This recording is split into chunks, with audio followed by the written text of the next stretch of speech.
are the Solvent Extractors Association of India.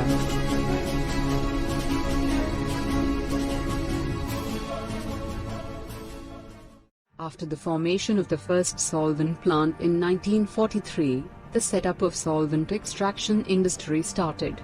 Later, there were 40 solvent extraction plants all across the country. With the success and growth, Shri Manubhai Shah, the then Cabinet Minister of Commerce in 1963, invited the plant owners to form the Solvent Extractors Association of India. Visionaries like Shri B. Godrej, Shri Azim Hashim Primji, Shri Shantabai Javeri in 1971 contributed towards the Solvent Extractors Association of India. The goal was to protect the trade of SCA, to encourage the use of vegetable oils, to develop the vegetable oil industry of our country. This made Solvent Extraction Association of India the premier association in the nation. Currently SCA is having more than 875 members all across the world, over 350 working solvent plants processing oil cakes and oil seeds, having annual capacity of 30 million tons. The shortage of edible oils in the country led the association to explore the minor oils of tree-borne oil seeds and rice bran oil for industrial uses and edible purposes. With the development of rice bran oil in Japan, the association had a big role in raising India's rice bran oil availability and its refining facilities. And in the process of minor edible oils like sal seed, mango kernel, kokum seed and fupa, were also made available to the world. SCA is recognized as NGO, non-governmental organization by the Ministry of Agriculture, and TPO, Trade Promotion Organization by the Ministry of Commerce, Government of India, for the purpose of export of various oil meals, compound cattle and poultry feeds and minor oils of tree and forest origin, and also for groundnut and castor oil. The association acknowledged the dynamic role played by the presidents of the association over the years to build up a strong organization.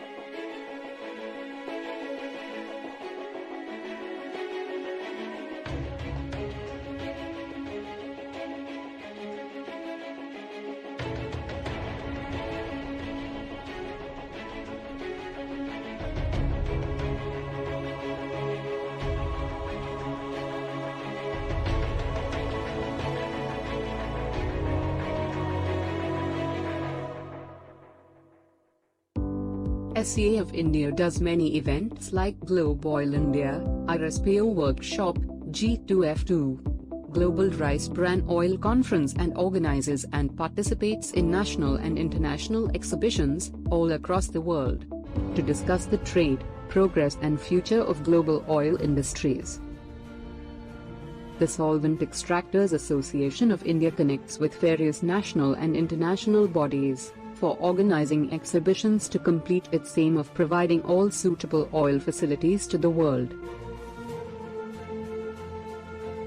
SCA is growing from strength to strength, reaching new heights with pride, and will be contributing in a big way towards the vegetable oils and oilseeds industry in India in coming years.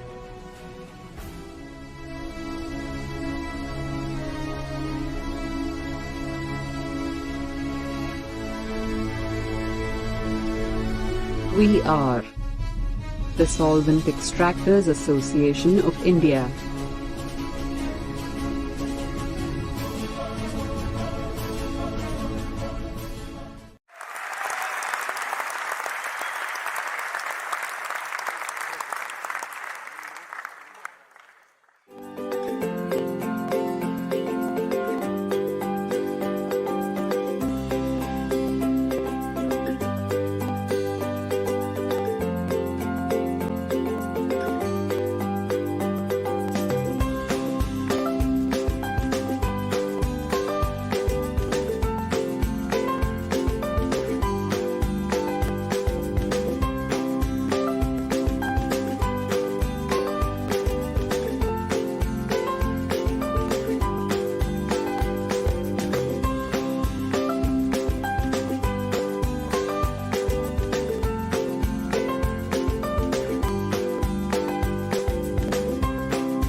Today, an unorganized global economy threatens food security, our planet and our businesses.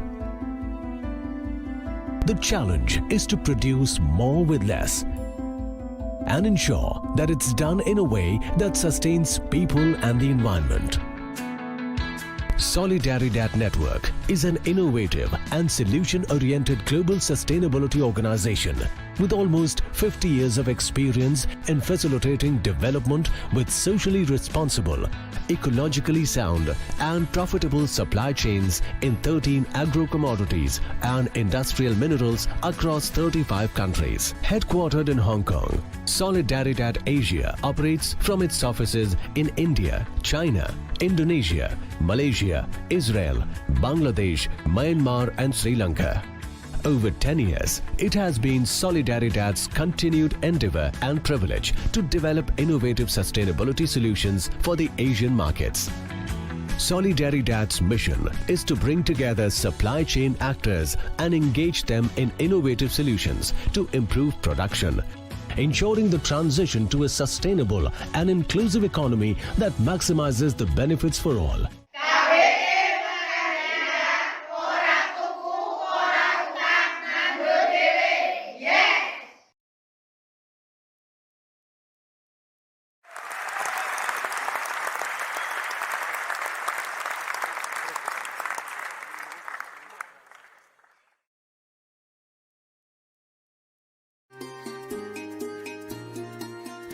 Palm oil is found in lots of everyday products we use.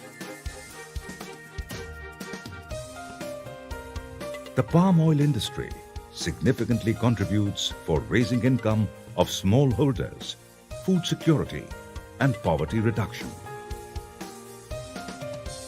The industry also employs a huge number of smallholders and workers, especially in plantations, oil milling industries, and downstream processing facilities. Palm oil industry is a panacea for Indian economy, as the country is the largest consuming market of palm oil.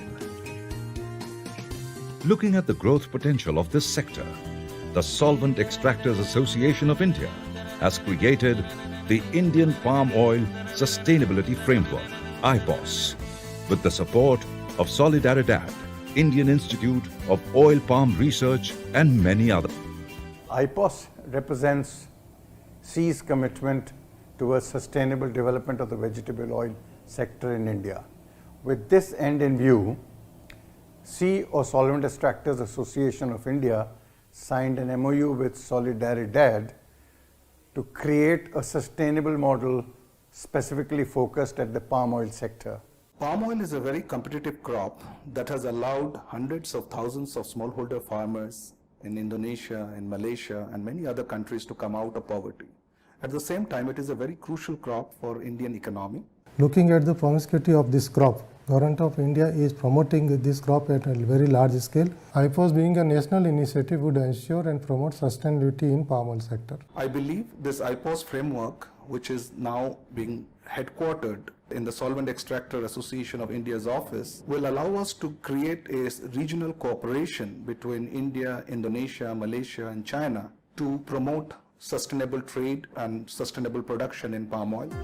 The idea of IPOS is to create a set of social, economic, environmental, and agronomic guidelines. IPOS facilitates coordinated action among all stakeholders for a sustainable production and consumption of palm oil within India. The objective is essentially to ensure a sustainable development. The implementation of IPOS in India would definitely shows our commitment towards the sustainability of palm oil production and the marketing. Our existing sustainability practices are already aligned with IPOS practices, and we continue to drive this effort towards our own business, for the farmers' benefit, and as a whole to the nation. Jointly with Solidaridad, we have organized small IPOS pilot framework in Andhra Pradesh. The early results are very encouraging. SEA IPOS Council has been set up to facilitate coordination and regional cooperation to foster sustainable palm oil production and trade. The IPOS framework is not a competitive framework against any other such similar sustainability frameworks. It is an inclusive framework. It seeks to cooperate and collaborate with all other similar frameworks which are aligned to this framework of IPOS, which is made by Indian industry for the Indian industry, and provides them a guideline for promoting sustainable palm oil production and trade. The future of IPOS, which is a common platform for farmers, industry, government, trade and businesses, is bright and promising. We organize the trainings regularly for our farmers to build their knowledge for better yield and quality. As a result of all these efforts, we have sustainably developed gross area of over more than 64,000 hectares across India. In India, about 2 million hectare is identified suitable for the oil palm plantations. In the next 5 years, at least 500,000 hectare would be under oil palm plantation. हम आईपास का guideline follow कर रहे हैं, उससे हमारा crop का yielding भी अच्छा है, इंटर क्रॉप से इनकम इंक्रीज हो रहा है. I am quite confident the IPOS developed by India will go a long way in promoting the sustainable palm oil in India. It is the future which is here.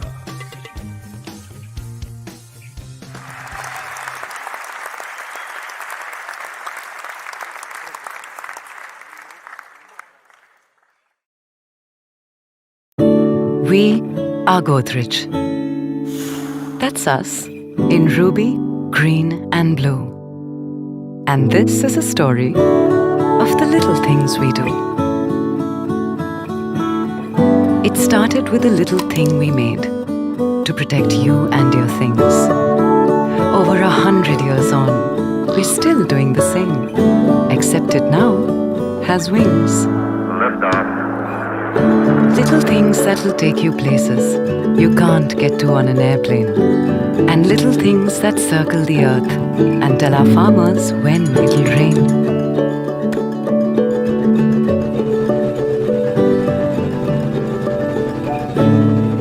Little things that keep our animal friends hale and hearty.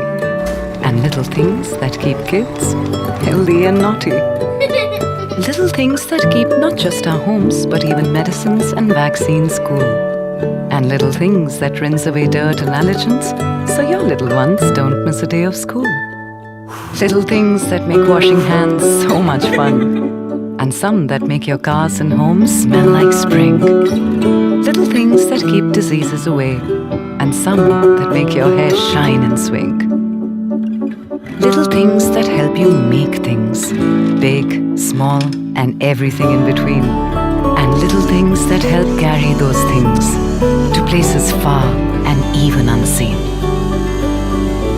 Little things, or should we say little spaces, where you live, work and play. And little things you keep in those spaces to sit, sleep, or just put things away. Locks, soaps, buildings and missiles. Well, there are quite a few. These are some of the little things we do.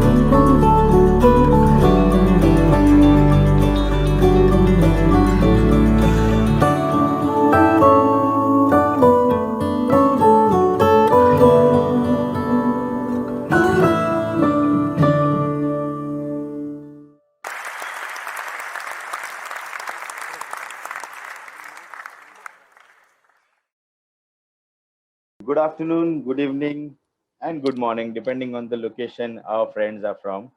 A very warm welcome to all of you to the MSPO-IPOS Sustainable Palm Oil in India webinar organized by Solvent Extractors Association of India, Malaysian Palm Oil Board, SEA-IPOS, and Solidaridad Network, and brought to you by Godrej. I would like to invite Mr. Atul Chaturvedi to please welcome all our participants and speakers and panelists and deliver the welcome address. Over to you, Mr. Chaturvedi. Thank you. Thank you very much. Good morning, good afternoon, or good evening, depending on which part of the world you are present. Welcome to the webinar on MSPO-IPOS sustainable palm oil. The webinar is jointly organized by the Solvent Extractors Association of India, along with the Malaysian Palm Oil Board and Solidaridad under the MSPO-IPOS initiative. Over the years, sustainable palm has become a key food ingredient, not only to help feed the world, but also to protect biodiversity and improve socio-economic development. Through IPOS, we are committed towards pushing for sustainable palm oil market transformation in India. The CIPOS Council was set up with the objective to facilitate and promote sustainability in palm oil sector through support to IPOS, MSPO, the Malaysian Sustainability Palm Oil Standards, ISPO, the Indonesian Sustainability Palm Oil Standards, and other similar sustainability standards, as well as enabling policies for sustainable palm oil production and trade. The three organizations, C, MPOB, and Solidaridad, had signed an MOU way back in September 2019. So we were not active in 2020 because of the corona effect, but now with corona receding, we are back in action. The MOU recognizes the Malaysian Sustainability Palm Oil Standards and the Indian Palm Oil Sustainability Framework as legitimate sustainability frameworks for palm oil production and trade between Malaysia and Indonesia and India. The cooperation between these three organizations is aimed to facilitate the joint promotion of IPOS and MSPO aligned sustainable palm oil in Indian, Malaysian, and other markets through increased awareness amongst all stakeholders, including consumers. The objective of this webinar is to have a dialogue in facilitating the joint efforts towards promotion of MSPO and IPOS and formulating strategies for demystifying the negative perception of palm oil, especially in India. The webinar would suggest a way forward for reducing barriers for the uptake of IPOS MSPO aligned sustainable palm oil in Indian markets while facilitating general awareness about the sustainability and goodness of this wonder oil. The webinar is in line with the current practice of reaching out to a wider audience through the virtual platform. Necessity is the mother of invention. You can't help it. The target audience are mainly in India and include the members of the oil and fats industry, members of the food industry, professionals such as nutritionists, food technologists, academics, and consumer group representatives. So it's a very wide attendance. For today's webinar, and we are fortunate to see that almost 450 people have actually registered. For today's webinar, we are also fortunate to have eminent speakers and experts to discuss the sustainability in the palm oil sector, its prospects, opportunities, and the way forward for MSPO-IPOS sustainable palm oil and its usage in India. Friends, now let me invite Dr. Shatadru Chattopadhayay, Managing Director, Solidaridad Network Asia. Dr. Shatadru has been a founder of and instrumental in developing many international as well as national sustainability standards. He is leading the Asian Sustainable Palm Oil Agenda with the aim to support and complement the government-led national sustainable palm oil initiatives towards sustainable palm oil production and trade.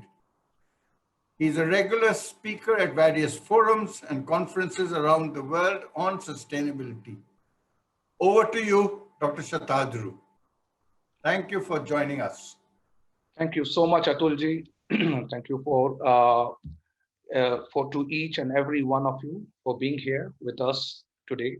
We are very pleased to be able to welcome all of you engaged in promoting sustainable palm oil in Asia. Solidaridad is proud to be able to co-host this webinar together with MPOB and Solvent Extractors Association of India.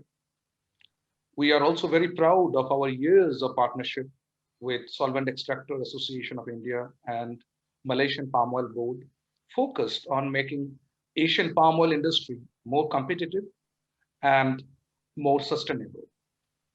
It has now institutionalized in the form of cooperation, as Atul you highlighted, between MSPO and IPOS to explore the next generation of sustainability movement in the palm oil, which is rooted in local knowledge and local issues.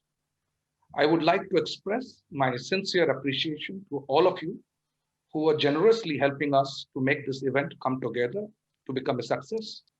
In particular, I would like to mention you, Shri Chaturvedi ji, Mr. Dorab Mistry, Dr. Mehta, Mr. Bikash, Dr. Parveez, and my dear friend Suresh Matwani, along with other senior members from MPOB and SEA.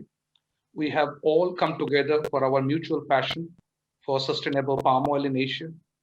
The webinar offers us an opportunity to listen to some of the most knowledgeable people from the palm oil industry of Asia.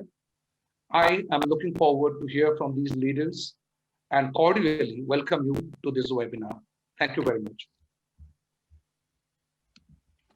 Thank you, Dr. Shatadru.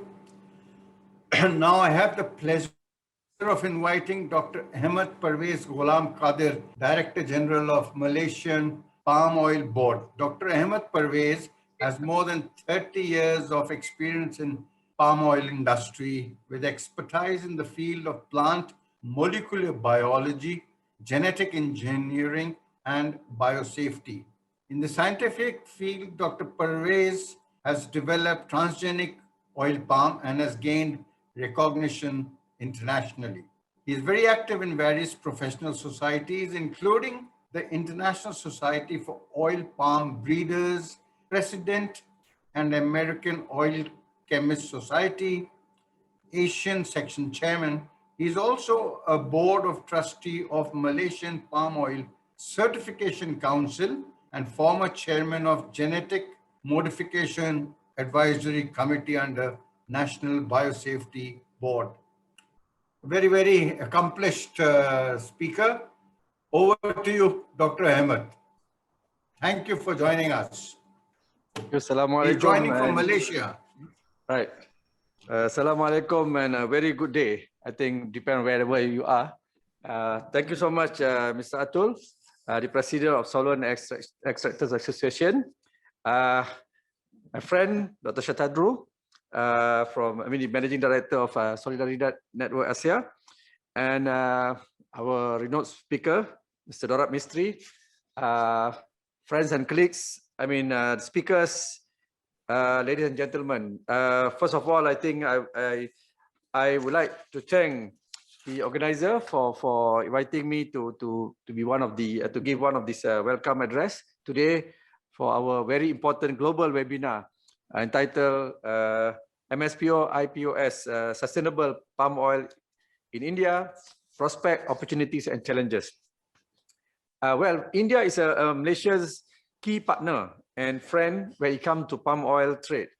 And in recognition of this, the Malaysian Palm Oil Board has executed a memorandum of understanding between with the Solvent Extractor Association as well as the Solidaridad Asia, that this MOU, as mentioned by Mr. Atul just now, is how we can harmonize our Malaysian sustainable, our MSPO to the Indian IPOS, or Indian Palm Oil Sustainability Framework. I think it is also an expansion of our present work or collaboration with Solidaridad since 2016 on promotion of palm oil sustainability. I'm pleased to add here that MPOB has also been involved in the development of IPOS, as we have participated in discussion and meeting held when IPOS was being drafted. Ladies and gentlemen, MPOB has been entrusted with the responsibility to promote and develop national objective policies as well as priorities for the well-being of the Malaysian oil palm industry.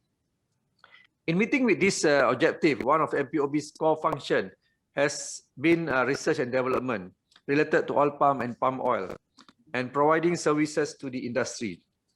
An important aspect of this is also supporting the development and implementation of sustainable practices in the Malaysian oil palm industry through MPOB research and support services. The sustainable development of Malaysian oil palm industry has been long been one of the MPOB's thrusts. This began as early as 1980s, and our effort basically on quality and competency certification for different component of the industry. I think somewhere in 2000, the Malaysian Palm Oil Board initiated the Code of Practice, or COP, which cover basically the whole supply chain of the industry, where this eventually it evolves into the MSPO scheme, which what we are going to discuss a lot during this seminar today. And we're going to hear from some of the speakers today about the MSPO as well as IPOS. I hope today's webinar would provide our participants from India and elsewhere a clearer understanding and appreciation of MSPO and enhance its acceptance. I wish to take this opportunity to thank our event partners, the Solvent Extractor Association, the Solidaridad Network, and all participants of this webinar. I'm sure that all of us, like me, are looking forward to an interesting and fruitful session today. Thank you so much. Thank you, Dr. Ahmad, for those kind words. Now I have the pleasure of inviting our own friend, philosopher and guide, none other than Dorab Mistry. Dorab Bhai needs no introduction to the delegates here, or neither to the vegetable oil sector in this part of the world, or maybe even in the world. His company Godrej is one of India's leading industrial house. Godrej has wide-ranging interests in vegetable oil processing, animal feeds, oleochemicals, alcohols, soaps, toiletries, foods, and plantations, which gives Dorab Bhai a unique perspective of the vegetable oil scenario. Since 1996, Dorab has been a regular speaker on vegetable oil price outlook, and his last speech was only yesterday. And I would request Dorab Bhai, before he starts with his keynote address, to sensitize our delegates about some of the deliberations and the findings of the discussions yesterday at the POC, and also give us some idea as to how the palm oil values would remain sustainable at the current level, or they would witness some kind of a fallback. Over to you, Dorab Bhai, and thank you for agreeing to deliver this keynote address. Over to you, Dorab Bhai. Thank you. Thank you, Atul. I think I will just wait for a second or two until everyone gets keyed up. Yes, we had a very fine POC discussion, and I happened to be the outlier. That means when everybody was bullish, including one or two people who were very bullish, I was, in my opinion, moderate. But most people thought I was bearish. The question was, am I going to tip 4,000 ringgits, 4,400 ringgits, 4,486 ringgits? And I noticed that our new Dr. Ahmad, since he's taken over the MPOB, he has also become a price forecaster. And from time to time, he also tries his hand at price forecasting. So I have got a lot of competition. And my sense was, and I know I have disappointed people, and Atul, even if you had not mentioned, I was going to refer to my price outlook of last night, because I have received so much feedback and so much pushback. All the people who are long, all the people who are planning to become millionaires next month have been sending me emails and text messages of protest. at my price outlook. So I am afraid, I think I owe everyone a small explanation. I am not bearish. And you cannot be bearish palm oil if you are predicting prices of 2,700 or 2,800 ringgits.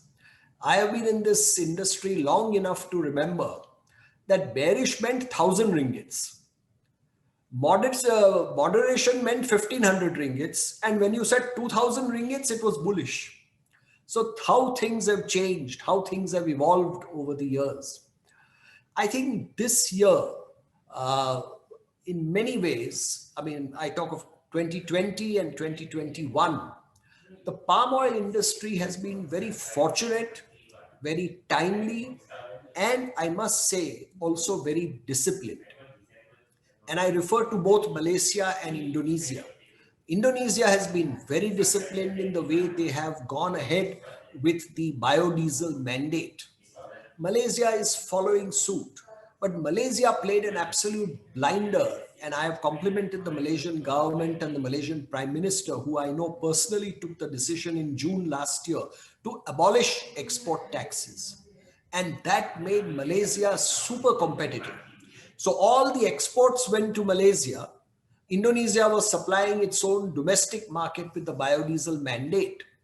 Now prices depend not upon Indonesian stocks, which are similar to Indian statistics, but Malaysian statistics, which are very reliable, very accurate. And there I have always, as Dr. Ahmad will accept, complimented the MPOB, which comes out with a terrific system of statistical information regularly every month, and it's very accurate. So the market evolves pricing based on Malaysian stocks rather than anything else. So at one stroke, Malaysia, by abolishing export taxes, created a system whereby Malaysia got most of the export demand, Malaysian stocks went down and prices went higher. So it was a very good formula, and I think they, as I have always done, complimented them on thinking so very well commercially, and they have got the benefit of all that. However, on biodiesel, they have not been very aggressive, and I have made some comments which the Malaysian media has picked up, and I think quite a few Malaysian newspapers have used a particular word that I used to describe the Malaysian attitude to biodiesel. I will not repeat it here, but I have to clarify that I say honestly what I think. And your friend is someone who tells you honestly what is wrong with you. Your enemy is someone who tells you falsehoods and flatters you unnecessarily. So I hope that my Malaysian friends will take it in the right spirit and put a little more pressure on the Malaysian government to do something about biodiesel, because biodiesel until the last few months was a very win-win situation. Now let me also say that as Dr. James Fry mentioned last night in the seminar, we are in a bubble, and we are exacerbating it by burning food as fuel. And at some stage, this band is going to stop playing. And in fact, our words were prophetic, because last night, that is the US daytime, the EPA, the Environmental Protection Agency in the US, has come forward and extended the deadline for implementation of biodiesel mandates by 1 year. Now that means that that urgency that was there of people producing biodiesel, buying RINs, buying credits, that urgency now gives them a little more time. And I think this is the first step that the regulator is stepping in to try and tone down the heat in the market, to try and remove some of the excess gas in the bubble. And I have no doubt that over the year, as consuming countries protest and as producing countries themselves realize that this bubble is unsustainable, I think there will be more regulatory action. And as a result, the market will take its moderate course. So this is as far as explaining things is concerned. Also, the fundamental laws of economics, high prices always bring a supply response. High prices bring high production. It takes time. If it was only palm oil, it would take 4 or 5 years for the supply response. But we are looking at the whole vegetable oil complex. So the supply response will come within 12 months. We have already had a terrific market for the last 12 months. Over the next 6-9 months, we will get a supply response. And so overall, I think the world will once again be in a win-win situation where the producers of palm oil will get very good remunerative prices and the consumers will also get some relief. The people who will lose may be the governments who are taxing palm oil, both at the producer end as well as the consumer end. And I think the governments should not. I think the governments are overdoing the taxation on both sides. So I hope that that will moderate. Now coming to the subject of great interest to me personally and to our company as well as to our industry, and which is sustainability. And let me say that my own company, Godrej, are the pioneers in sustainability. As a company and as a family, the Godrejes are wedded to what is called fauna and flora, which means the environment. And long before fauna and flora and the environment became fashionable, the Godrej companies, the Godrej family have been practicing this. And as a result, we have not produced certain products which are environmentally destructive and concentrated only on producing products using raw materials and methods which are what I would call environmentally conducive and friendly. And in that spirit, we found that sustainability in palm oil was something that we very much related to. And I am very glad and very happy that the Malaysian government has now taken it as a national priority, sustainability. The fact that MSPO has been formulated and MSPO is being mandated across the industry in Malaysia shows the commitment of the Malaysian government. And this is very important because unfortunately, we in palm oil have suffered at the hands of people who are well-intentioned. Their intentions are very good, but they have perhaps overplayed their hand in terms of damning palm oil for maybe some of the mischief that people have done. But more importantly, I think there has been something, I would say, a lack of understanding of what it is like to draw millions of people out of poverty and make them self-sustaining. The greatest polluter in the world is poverty. It is not mankind, it is poverty which is the greatest polluter in the world. And palm oil is that magic agricultural crop which is efficient, productive, remunerative, and has pulled millions of people out of poverty. I only invite you to look at the standard of living today prevailing in rural Indonesia, in rural Malaysia, and the things that the industry does. And if I can fault the industry, it is simply to say that the industry has not done its public relations the way it should have been done. Now people are waking up and doing things. I think MSPO and ISPO are steps in the right direction. And I am very delighted that our own association, the Solvent Extractors Association, has joined hands with MPOB in setting up forums and instruments for bringing sustainability to Indian agriculture as well as to the Indian consumer.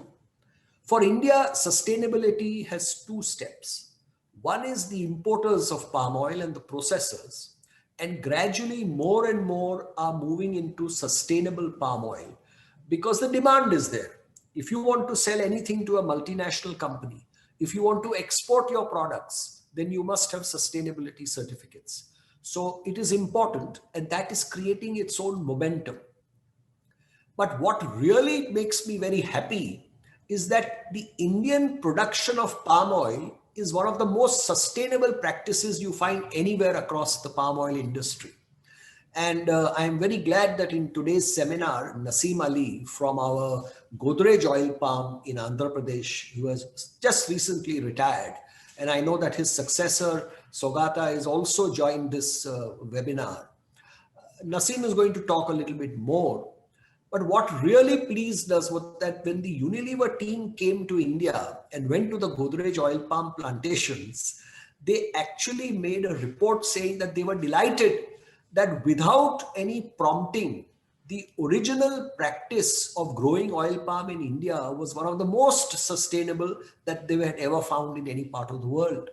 Now, partly because we use agricultural land, and what we do is our skill lies in inviting farmers to switch from one crop to the other. So naturally, there is no deforestation at all. But these are some of the silver linings. It is a matter of some regret that our oil palm industry, the planting of oil palm, has not picked up in a big way.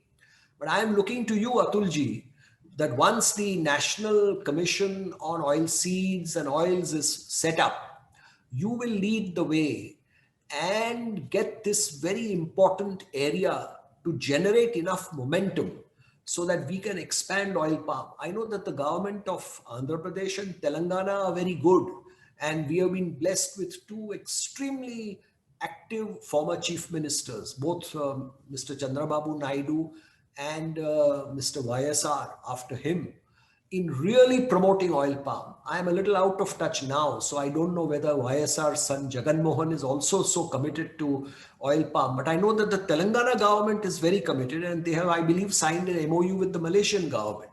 So these are good things. I remember the time when Malaysia had banned the export of palm seed to India. And we had to protest. We had to go to Kuala Lumpur. I think Mehta used to be with us, Bharat Mehta, in these delegations where we used to plead with the ministers and say, sir, don't ban the export of palm seeds to India, because we must also be allowed to develop our palm industry. And one man, very, very with great foresight, Mr. Peter Chin, who was Minister for Primary Industries. He was only Minister for about 2 years, but he was a very mild, soft-spoken man.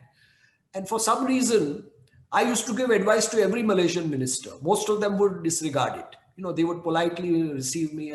But he really listened to everything I told him. And when he came to India, he started by saying that I come to India not as an exporter of palm oil, but as a partner. My mission is to help India become self-sufficient, or at least increase its production of oils. And you know what happened? Import duties in India during his tenure came down from 170% to 0%. Now, I'm not saying that it happened only because of Peter Chin's magic, the market, but the fact was that there was goodwill and understanding. And I am glad that the foundations laid by Peter Chin have been followed always. And we had Dr. Yusuf Basiron, your very distinguished predecessor in the MPOB. We had Dr. Kalyana Sundaram. We had so many wonderful people. Mr. Chandran, my friend, who was from the private sector, but an excellent man who did more than anyone else to bring about very close working relations between India and Malaysia. So all these people have contributed towards making the basis of our relationship, not just a relationship between exporter and importer, but as partners for prosperity for both sides. And I would like that spirit to continue, both with MPOB, MPOC. I try and contribute in my own small way by speaking at Bursa Malaysia conferences and creating controversy. But the important thing is that we are partners in this. And sustainability is the glue that binds us together, because ultimately this planet is for us and our children and grandchildren. And if we forget that important part, then we forget the very basis for life. And I am very happy that Solvent Extractors Association, the name does not represent the association anymore. We do much more than solvent extraction. But I remember Dr. Mehta bringing Solidaridad to us, one annual general meeting, and introducing us. And I think that was a very, very thoughtful and foresightful move on his part. And since then, we have joined hands with Solidaridad. We work together. We work together with many people, but these people are particularly good. They do sustainable work not only in oil palm, they are now talking about sustainable mustard seed, about organic mustard, all these things which are very important. And I'm so proud that Atul, under your leadership and Mehta's quiet guidance in the background, he is the president par excellence who stands in the background. All the other presidents are transient. They come and work for 2 years, 4 years and go on. But what we are doing really is that finally we are getting together an ecosystem in India which is very conducive to oilseed expansion and to expansion of oil palm. I think this year's mustard seed crop will be a great tribute to Atul and to the whole project Mustard that the SEA has taken up. I am very proud that my own company is involved in funding for mustard model farms, and I hope that others will join in and we will be able to do it on a much bigger scale. And as regards sustainability is concerned, I have one small complaint, and I would like Dr. Ahmad to take back this suggestion from India to Malaysia. Sustainable palm oil, as far as certificates are concerned, is fine. It is what I call overhead expenses, not a problem. But segregated and identity preserved palm oil is much too expensive. And we have got to find ways of making it affordable. Otherwise, you will only have the rich countries buying that kind of palm oil. The problem is the rich countries do not represent more than 20% of the oil palm market. 80% of the palm oil market is what I call the affordable market, the developing countries. And that is where growth is coming from. Growth is coming from India, Pakistan, Bangladesh, North Africa. In fact, the African continent, as you know, Dr. Ahmad, is the fastest growing market for palm oil. So we have got to keep sustainable palm oil affordable for all these people. Premiums of $200 a ton, $150 a ton are not going to work. And when God has been so kind to give the palm oil growers such wonderful high prices, why not, sir, absorb some of that cost and make sustainable palm oil affordable to the millions of people in the world? Governments of Malaysia and Indonesia take export levy, export tax, and then we have to pay on top of that import duty and premium for sustainable palm oil. So I would say that if there is one message that we can hand over to you from this wonderful joint seminar between India and Malaysia, and India is your largest market, and I'm afraid for many years to come it will continue to be. I know the Indonesian domestic market is now bigger than the Indian market, but India has got so much going for it in terms of consumption, prosperity, population, that it is worth your while. And looking at the other affordable areas of the world like Africa, like Bangladesh, Pakistan, etc., let us make sustainable palm oil affordable, so that we are not just talking of sustainable palm oil, we are talking of affordable, sustainable palm oil. And if that is the word going out today, then no one will be happier than yours truly. I have been in this industry since November 1977. January 1978 was the famous IASC Congress in Kuala Lumpur, which some of you were not born also at that time, but some old timers remember. So with those words and with a lot of kudos and congratulations to our Solvent Extractors Association, to MPOB and to MSPO-IPOS, I am delighted to participate today. I hope I have not disappointed people with my price forecast, but I would only say that 2,700 ringgits, 3,000 ringgits, let's have it all. These are good prices, and let the industry go forward from here. And once again, my best wishes and my congratulations. So with those words, Atulji, may I hand over back to you and let the seminar proceed. Thank you, Dorab bhai. And what you say is absolutely, they are prophetic words. In fact, we've been telling the Malaysians and the Indonesians, it's time to look east. No point looking west, because they consume a very minuscule quantity of palm oil, whereas your markets are right next. वो कहावत है ना in Hindi, दिया तले अंधेरा. There's always darkness below the lamp. So I hope this darkness will probably get dissipated and as we go forward. Thank you very much for sharing your views on the palm oil market as well. And I'm sure the market has responded positively to whatever you said. You actually put the cat among the pigeons. We enjoyed it. Thank you. Thank you, Dorab bhai.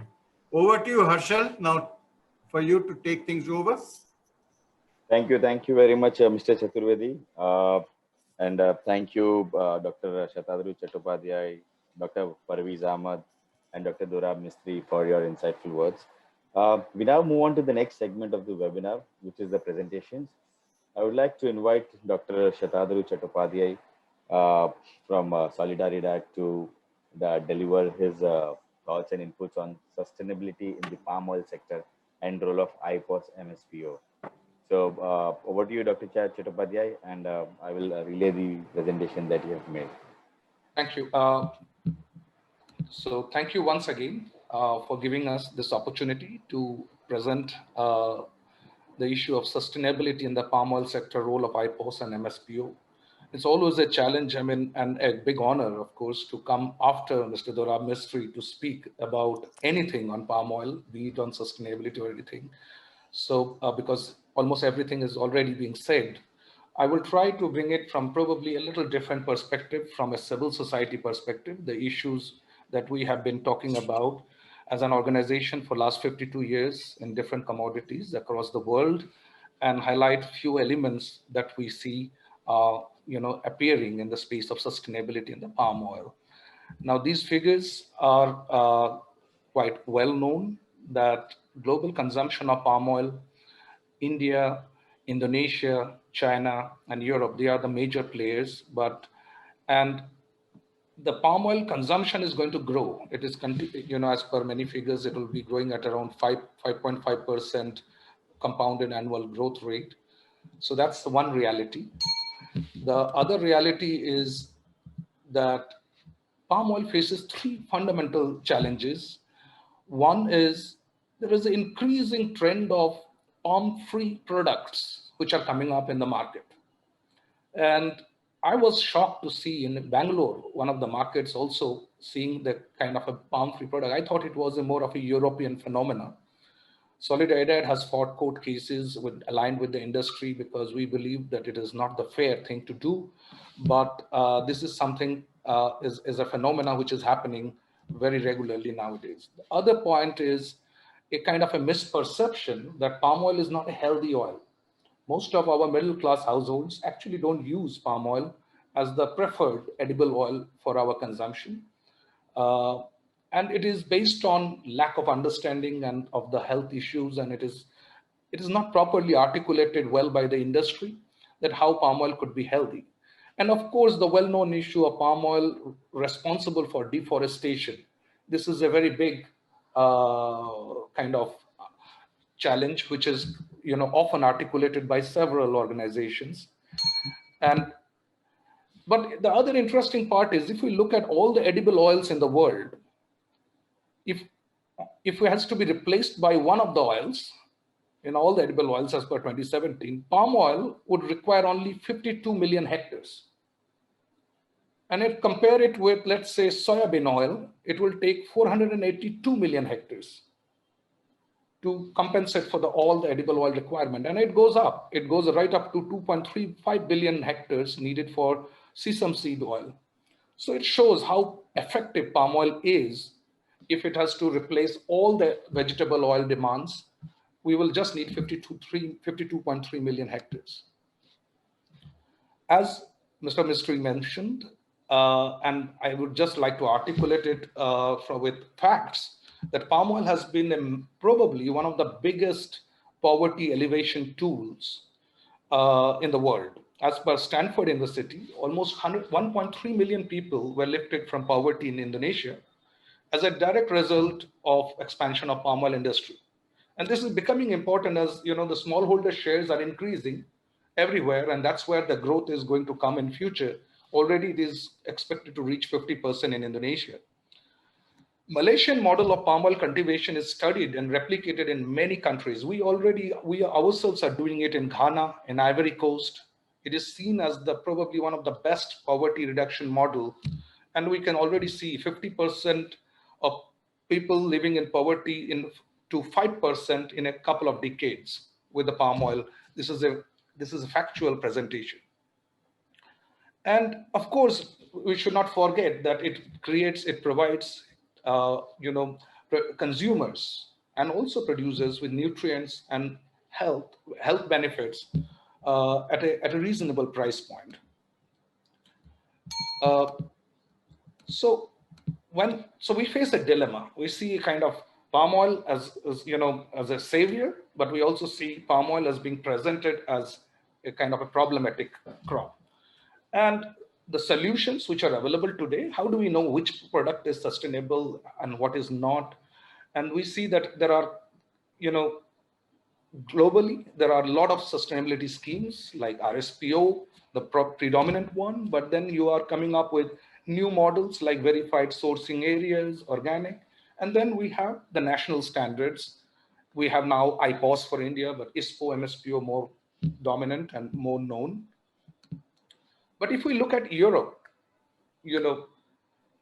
and Europe is already 86% RSPO certified, and by 2021, probably it has gone up to 95%. And there is enough supply of palm oil available with RSPO certification to cover not only Europe, but many other crops, many other countries. But on the other hand, India, if we look at, it is just to look at India alone, it is increasing very rapidly, the consumption of palm oil. So how do we address this issue, which Mr. Mistry also raised and Mr. Atul Chaturvedi also mentioned about look east? And I think here there is always a debate that comes up, which sustainability framework is a better one, or which one is more effective, etc. To us, we see that, for example, RSPO and ISPO and MSPO, they are not against each other. It is about raising the bar. RSPO created some very interesting provisions, but it varies from ambitions. It is looking at from compliance to improvements, whereas MSPO, ISPO is looking at regulations to impact. The RSPO is a voluntary standard, and ISPO and MSPO is moving towards law, from norm to a law. We also see the process is, the scope is quite niche. It is a value chain approach of certain companies who are willing to promote or adhere to RSPO, whereas the scope of national standards is kind of mainstream. The process is owned by the global ownership, whereas here it is about national ownership. Owners are NGOs and international businesses, and here in the national standards, the ownership is with the governments and local stakeholders. They are the first movers, RSPO, whereas others are more, followers to this. And at the end of the time, it is about the premium, which Mr. Mistry was talking about. That is the incentive, whereas ISPO and MSPO is more about license to operate. So this is where we see, one is moving. It is about continuous improvement is happening on the global standards and frameworks on the one end. And we also see that there is a large segment of smallholders and growers who are supplying to the local market or to the Asian market who could benefit from the national standards like MSPO and ISPO. Not mutually exclusive. There are different segments for which there are different solutions which are available. And I think we are very proud as Solidaridad and also as an Indian that India became the first country in the world to recognize MSPO as well as ISPO. And this is a fact often, not fully understood, the relevance and the importance of this, because it is one of the largest market that recognizes two of the national standards, and these were the MOUs which were signed. And it opens up huge prospects for cooperation between Asian countries for promoting increasing competitiveness of the palm oil industry while making it sustainable. In order of looking at the next steps required for promotion of MSPO and IPOS cooperation, from our perspective, we believe, and as highlighted again by our senior leaders, Atulji and Mr. Mistry, that it is necessary that some advocacy campaigns are in collaboration with Indian industry is conducted in India to highlight the achievements, because often the reaction is very defensive about the sustainability achievements of the producers, smallholders in the palm oil industry of Malaysia and Indonesia. It is necessary for the Indian consumers, Indian industry to know more about the efforts made by ISPO, MSPO in making the product in a sustainable way. Secondly, I think we all have been talking about it for a long time, but it is high time. Fortunately, we have opportunity to listen to some of the very learned leaders on health benefits of palm oil. But this is something that is very crucial. Even at my home, I have been working on a palm oil for some time now. But even at my home, the understanding of the health benefits of palm oil is very, very limited. I think it is high time. The very good example is how China promoted green tea as a health product, although technically speaking, there was not much of difference between black tea and green tea. So perception matters. Thirdly, I think the MSPO and IPOS joint forum is a necessity. We need to create a forum for regular interactions. And also, I think Indian industry could play a role in supporting the smallholder development in Malaysia and also in Indonesia in future, because we sincerely believe the future growth of palm oil is going to come from the smallholder segment, because the estate production system is kind of reaching a plateau. The further growth will most probably and most likely is going to come from the smallholder segment. And there is an enormous scope for them to move into degraded land, increase productivity, better support systems in those areas. And I think lastly, I also believe that there are very important things which are highlighted in our MOUs, that we should have more exchanges related to business, technical issues, and administrative information, data, materials, so that there are strong collaboration between Malaysian Palm Oil Board, Solvent Extractor Association of India, and other related organizations. With these few words, I would like to end here. Thank you for giving us this opportunity. I pass it on to the organizers. Thank you. Thank you very much, Dr. Shatadru. Thank you for this insightful presentation. Now we have next with us Mr. Sandeep Bhan. So Sandeep Bhan is the Chief Operating Officer of Sime Darby Oils. Mr. Bhan has been in the edible oil industry for 25 years with working experience in India, Singapore, and Netherlands. At Sime Darby Oils, his responsibility is marketing of sustainable palm oil in global edible oil markets, apart from other responsibilities that he handles. I will like to invite Mr. Bhan and request him to share his thoughts and ideas. Good afternoon and good morning to all, and namaskar to my Indian friends in the Indian edible oil industry. Thanks to MPOB, Solvent Extractor Association, for giving me this opportunity to speak in this webinar on a favorite subject like sustainability. I'm used to speaking on the trading side and market side, but this is first time when I'm speaking purely on sustainability. Thanks for this opportunity. We get to hear a lot about palm oil in media and other channels, but from India, not many ask what is sustainable palm oil. My day-to-day interaction with my friends in India, in the Indian industry, very rarely they ask, what is sustainable palm oil? And all they ask is, let me know the price of oil, not about sustainability, not about anything else other than price. So what is sustainable palm oil? Can you please move the, can you change the screen, please? Next. So what is sustainable palm oil? No deforestation, no peat, no exploitation, community development, and transparency. Next. We have voluntary and national regulatory sustainability certification schemes which are available for palm oil that cover both environmental and social aspects of sustainability. Voluntary standards are like RSPO, national standards are like MSPO, Malaysian Sustainable Palm Oil, and Indonesian Sustainable Palm Oil. At Solidaridad Oils, we have both voluntary and national standard certifications, giving our customers all the choices. That brings us to the question, what is Malaysian Sustainable Palm Oil? The Malaysian Sustainable Palm Oil Certification Scheme is the national scheme for oil palm plantation, independent and organized small holding and palm oil processing facilities to be certified against the requirements of the MSPO standards. And MSPO has 4 standards: General Principles for Sustainable Palm Oil, General Principles for Independent Smallholder, General Principles for Oil Palm Plantation and Organized Smallholders, and General Principle for Palm Oil Mills. It's a national regulatory standard, helps to ensure a foundational level of sustainable practices is achieved. This includes for smallholder farmers that can find voluntary standards challenging. Next. So what does MSPO bring in? The MSPO certificate, sorry, the next. Sorry, yes.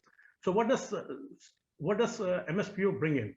It brings in a strong government support, commitment and transparency, water and waste management, reduce greenhouse gas emissions, empower smallholders, long-term growth, international trade, no deforestation, conservation needs, social responsibility, strict guidelines on peatlands, and protects workers' rights. Next. MSPO is based on 7 principles. Principle 1, management commitment and responsibility. Principle 2, transparency. Principle 3, compliance to legal requirements. Principle 4, social responsibility, health, safety, and employment conditions. Principle 5, environmental, natural resources, biodiversity, and ecosystem services. Principle 6, best practices. Principle 7, development of new peatlands. Next. So what is the status of MSPO as of today in Malaysia? We have close to 5.8 million hectares of land certified area, out of which 5.09 million hectares is totally certified planted area, out of which 4.04 is certified planted area of plantations, 694,000 is certified planted area of organized smallholders, and 355,000 hectares of certified planted area of independent smallholders. And in total, it comprises of more than 86% of Malaysian palm oil is today MSPO certified. MPOB and other agencies, Malaysian palm oil industry deserve all appreciation for implementation of the MSPO standards. Next. Bursa Malaysia Derivatives, the futures exchange of palm oil, has announced from 1st April, it will be mandatory for delivery of CPO in the futures contracts to be MSPO certified. Another way of bringing in MSPO certified to the customers, to the market, to the global markets. Next, and that brings us to the growing exports of Malaysian palm oil to India. If we see from 2012 to 2020, the average growth of Malaysian palm oil to India is close to 2.5 million tons. In 2019 was a great year when we had 4.4 million tons of oil exported to India. 2020, we saw a COVID impact and of the trade impact, but second half of the year bounced back. And we will continue to see this trend growing. We heard yesterday, Dorab Mistry, he said that he is expecting Indian S&D to have close to 8 million tons of palm oil. And we expect out of that 50% will come from Malaysia. And that would mean Malaysian certified sustainable palm oil is available for India for the 4 million tons that we expect to be exported in this calendar year 2021. Next, India being our largest consumer, India being the Malaysia's largest consumer, it's now up to the Indian industry to step up and push for the Malaysian sustainable palm oil. As I said, 50% of Indian imports this year will be from Malaysian palm oil, and it's up to Indian industry now to encash this sustainable Malaysian palm oil and promote it aggressively in India. Next, we understand the constraints of sustainable palm oil in India. Lack of awareness about sustainability, price sensitive market, and not yet overly concerned about how the oil is produced.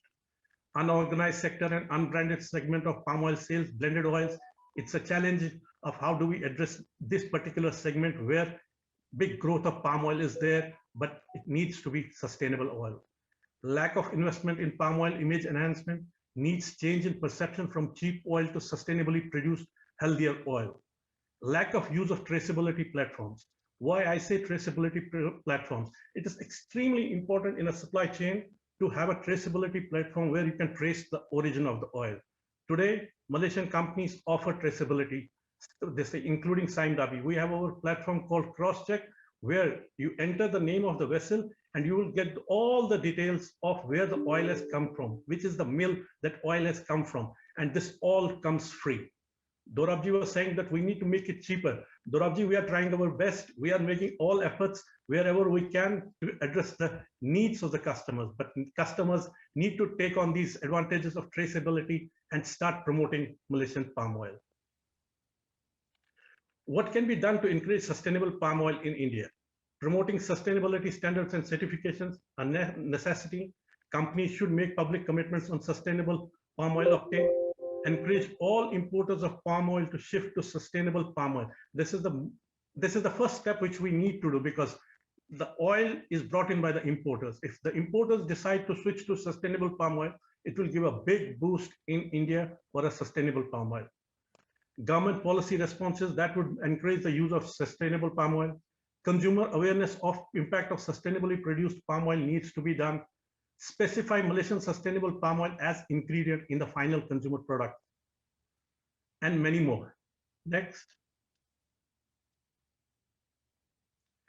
By sustainability, like I said, it's an extremely critical point in a consumer knowing where his oil has come from. A customer sitting in New Delhi, if he has a product in hand, he logs in into the system and wants to check where this oil comes. The traceability gives him the full details. But today, this traceability ends at Indian ports. We can give you complete free of cost traceability up to the Indian ports that vessel has arrived at this port. There's a big opportunity to address growth of sustainable oil in India through traceability by pushing this traceability to further up to the consumer level. That would be from port to refineries, from refineries to distributors, and to the end level of customers. A challenge, but not impossible. And that would give a real shape to this traceability, sustainability complete as a complete package. Next, the big growth for palm oil is expected from the differentiated, sustainable, and traceable high-value products like frying segment, bakery segment, confectionery, specialty ingredients, health and wellness. A big part of it can come from sustainable oil sources. If these front-end consumer and products specify sustainable products, specify ingredient as sustainably produced palm oil, will have a bigger impact for producers to be more aggressive in promoting sustainability, in getting sustainable plantations, in getting sustainable production done.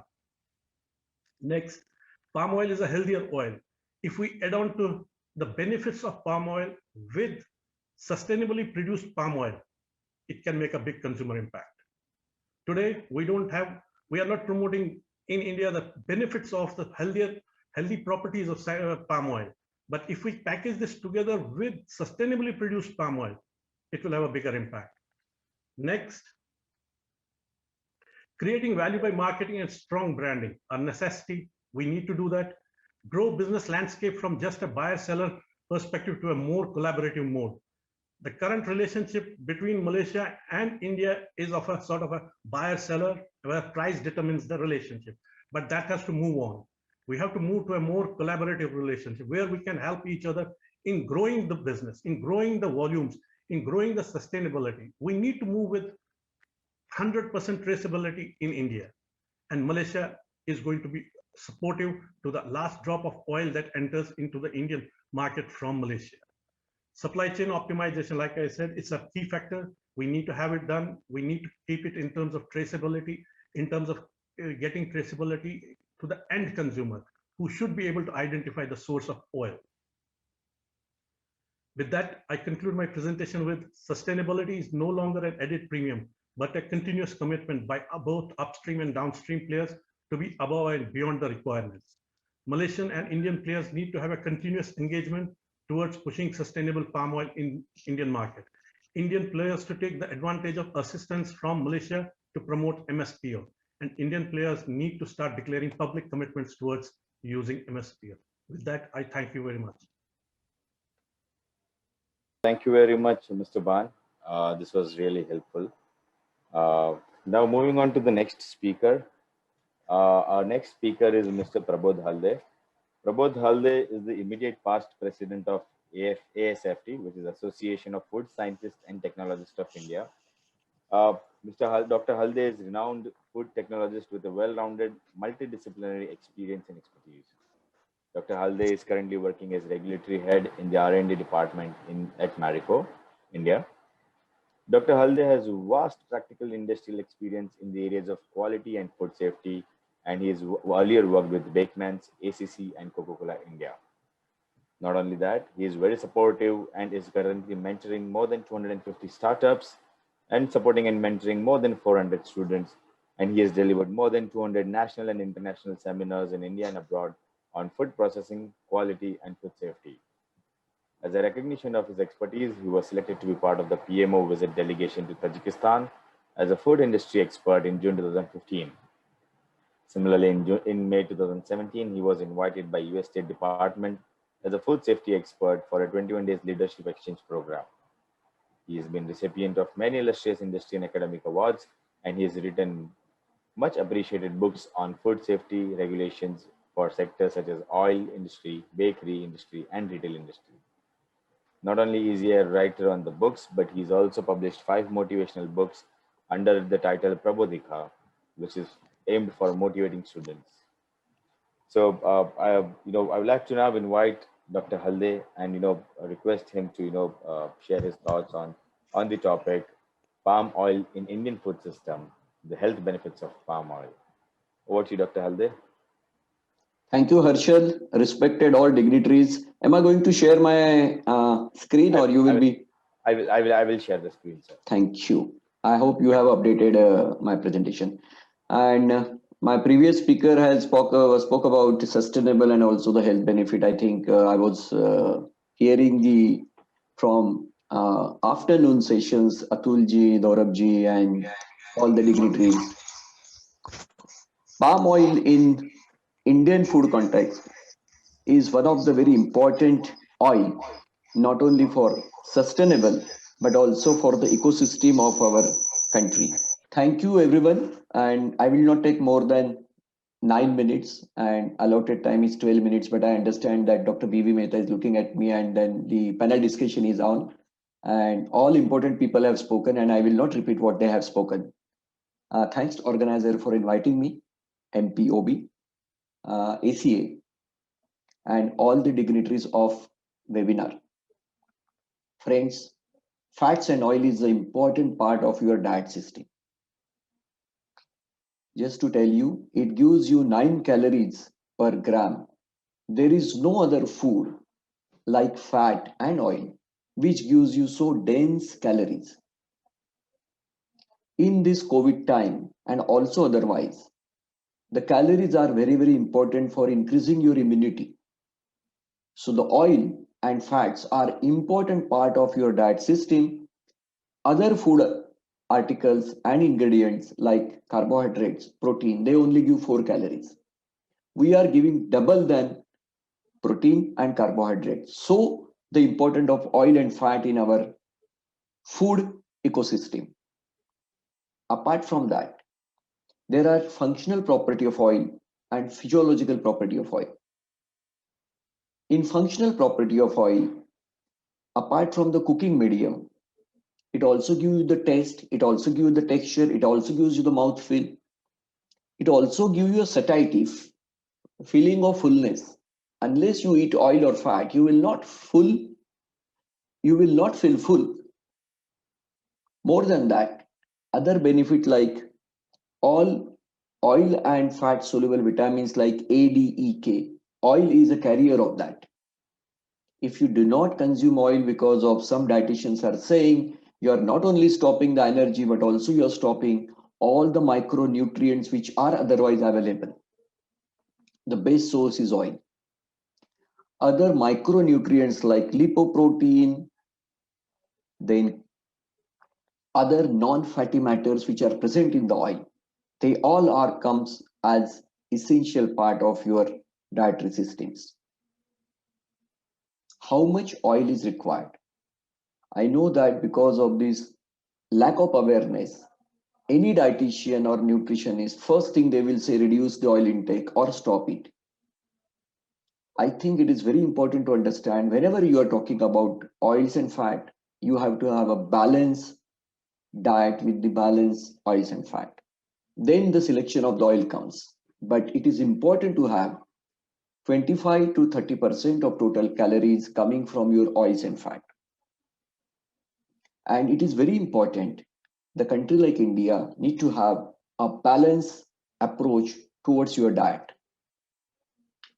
Little technicality, what is oils?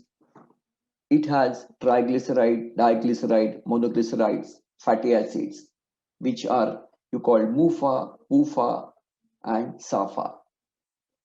Every oil which is been made by God has unique property of its own fatty acid. Every oil is different. Every oil has its own signature.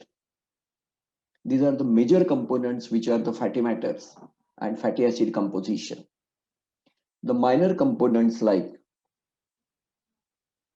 free fatty acid, phospholipids, glycolipids, steroids, sterols, tocopherols, tocotrienols, esters, oraginols. All these micronutrients are very, very important for health benefit, which we will be discussing in context of palm. As my previous speakers have gave this idea, palm oil is the mostly widely used vegetable oil in the world, and India closely 8 million metric ton per year.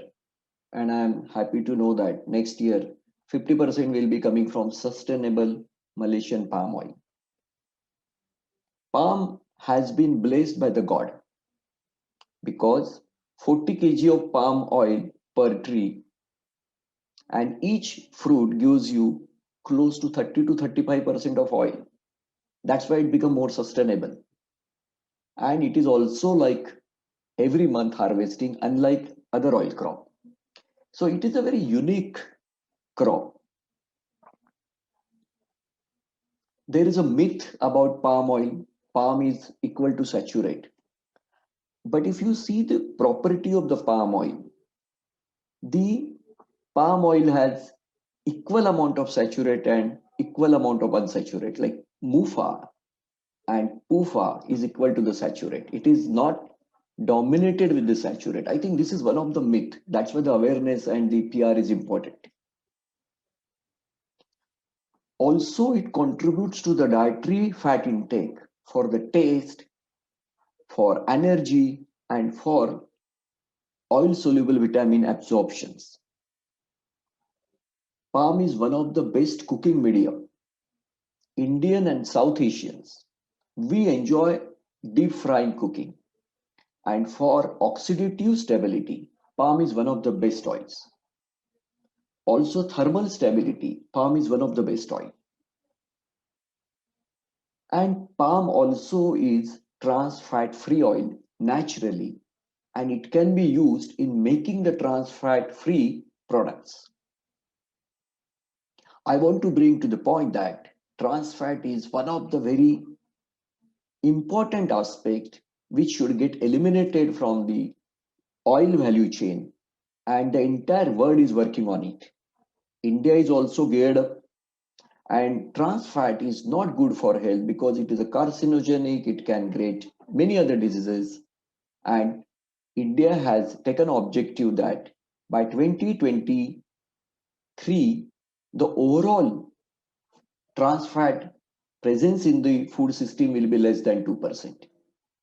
Let me tell you how it would be possible in Indian scenario if we use the palm during vanaspati making, vegetable fat making. Then only it is possible. And it is very important to know that bakery shortening or other derivatives and other products, if we use palm, naturally the product which will coming out of it will be trans fat free. The mission of WHO by 2023 to make food items below 2% of trans fat can be achieved only if we use a sustainable products which are trans fat free, and palm is one of them. And in India, palm stearings are allowed now.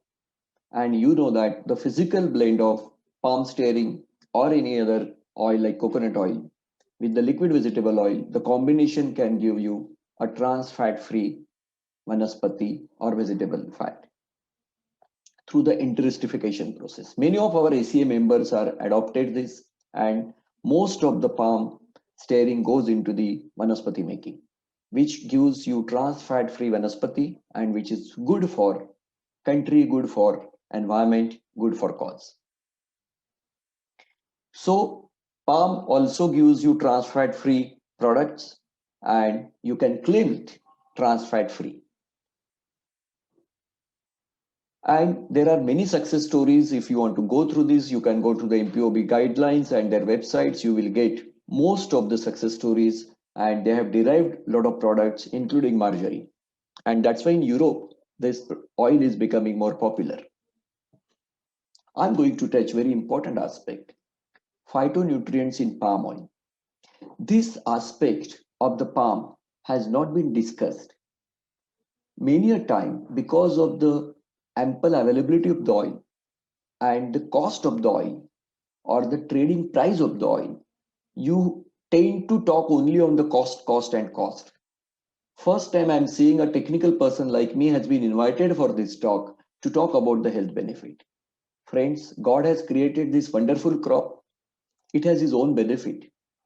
And micronutrients and phytonutrients like vitamin E, which is good for skin, carotenoids, phytosterols, squalene, lecithin, coenzyme Q10, and polyphenols.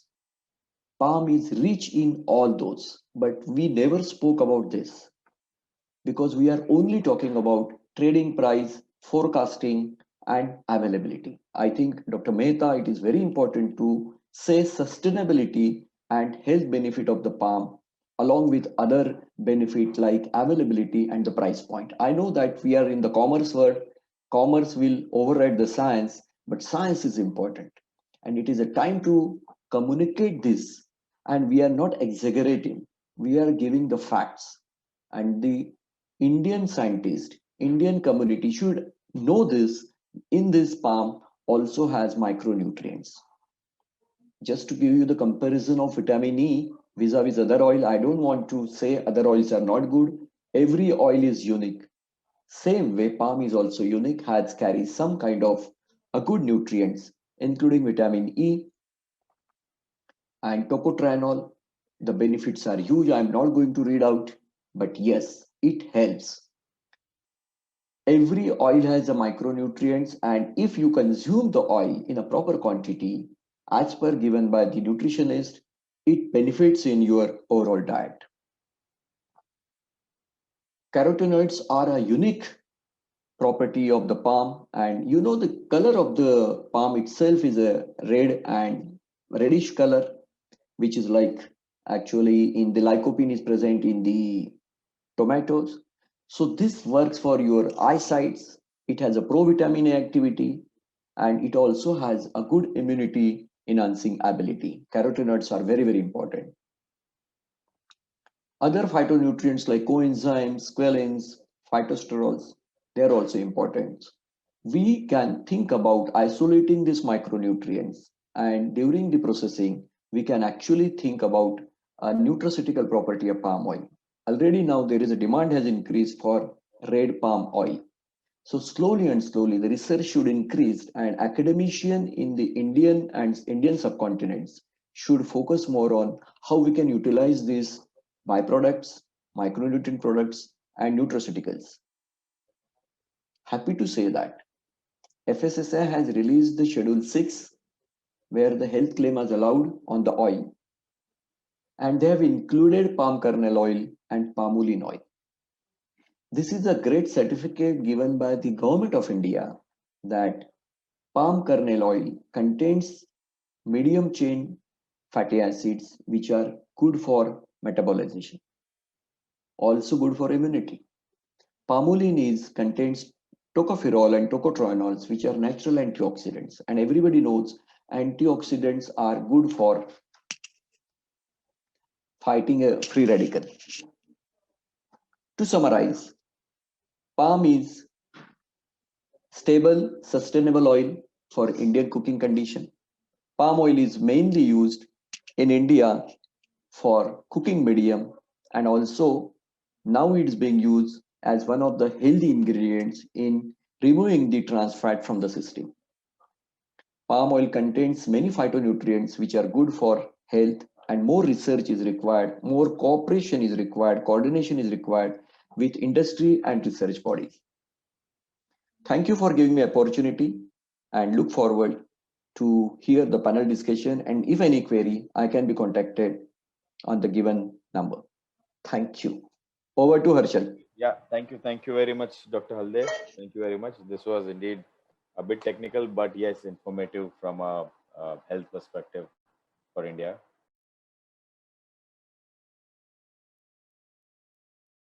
We are Godrej.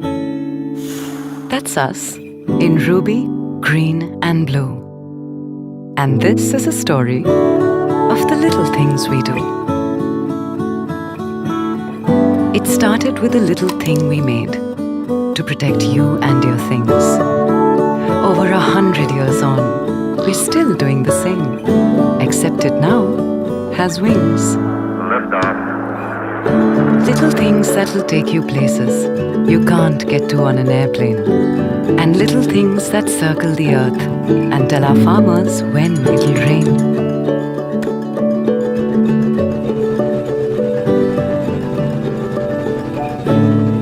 Little things that keep our animal friends hale and hearty.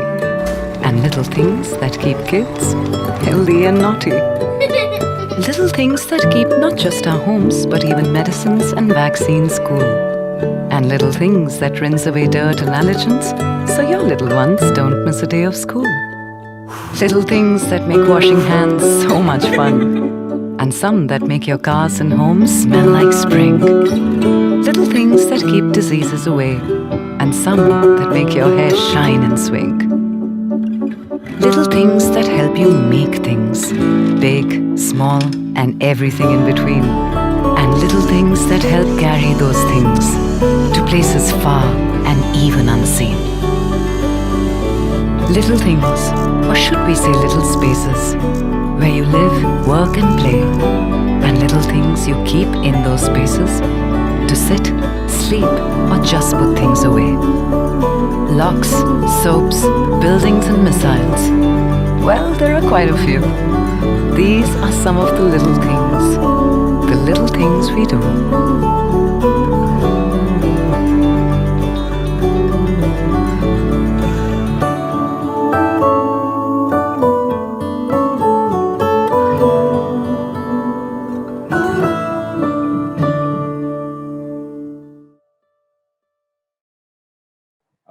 Next, we move on to the next session of the webinar, which is the panel discussion. We have interesting topic and more interesting and knowledgeable panelist members with us. The topic for panel discussion is MSPO-IPOS, Sustainable Palm Oil and its usage in India, prospects, opportunities, and way forward. This panel discussion will be moderated by Mr. Atul Chaturvedi. I would request Mr. Chaturvedi to take over. Allow me to just unmute Mr. Chaturvedi and have him here. Thank you, Harshal, for unmuting me. You had put me on mute and I couldn't speak. Yes. Thank you. Thank you, Pramod, for that wonderful presentation. And I'm sure your point of highlighting the goodness of palm oil to the Indian consumer is well taken, and we've been speaking on this issue for a fairly long time, and I'm sure the time is ripe for educating the Indian consumer about the goodness of palm oil. The importance of palm oil can never be minimized in our country. India has become the biggest buyer of vegetable oil in the world. A rising population, changes in the consumption pattern, and domestic production that has failed to keep pace with the rising consumption has all ensured that the Indian imports keep rising year after year. And now we are consuming almost 70% of imported oils, out of which almost 8 million tons happens to be palm oil. If India is consuming close to about 13 million tons, palm oil constitutes about 8 million tons. And out of that 8 million tons, I won't be too surprised if Malaysia is exporting more than 4.5 million tons to India this year. So the importance of palm can never be minimized. The booming Indian market of palm oil has a key role in driving the sustainability efforts in the global palm oil sector. The national standards, MSPO and IPOS, have a crucial role to play in promoting sustainable palm oil in the Indian markets. Both the standards are designed to improve the competitiveness of countries' palm oil industry.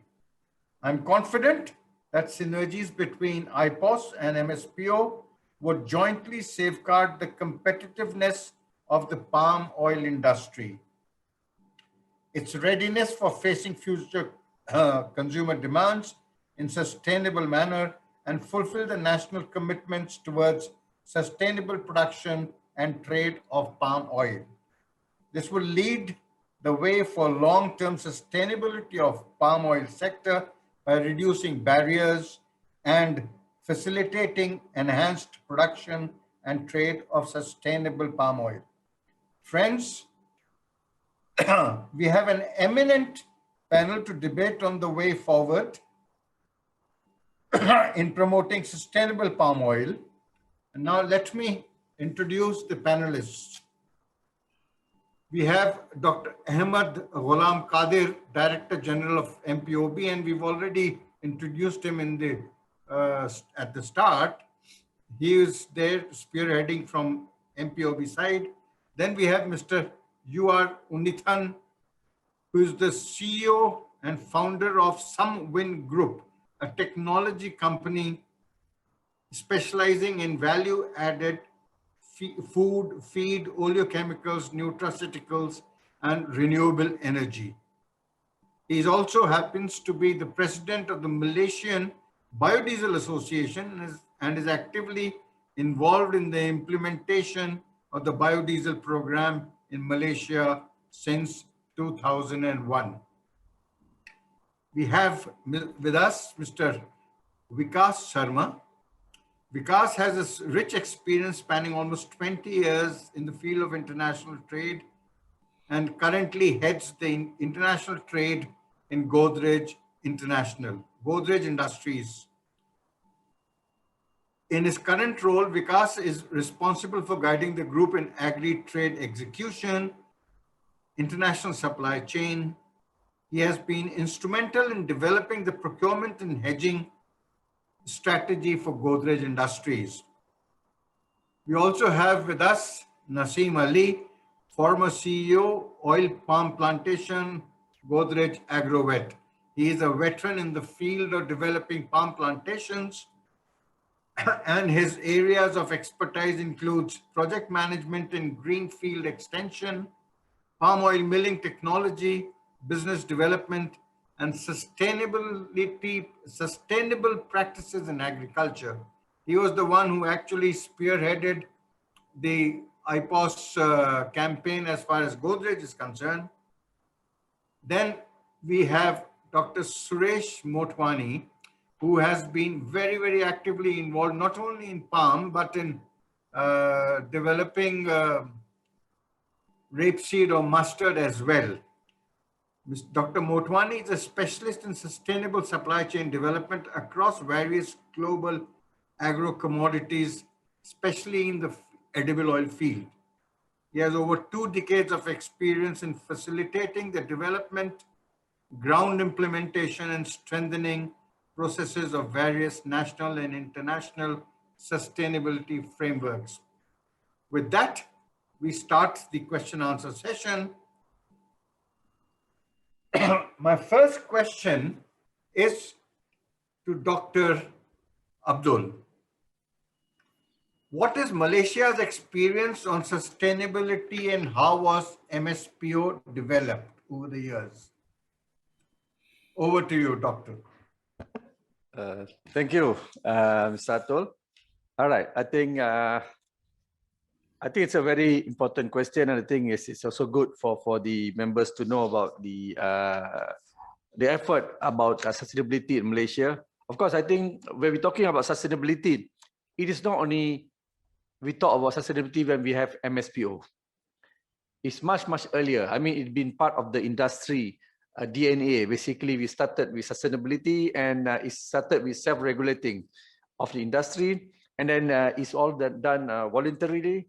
We're talking about what we call good agricultural practices.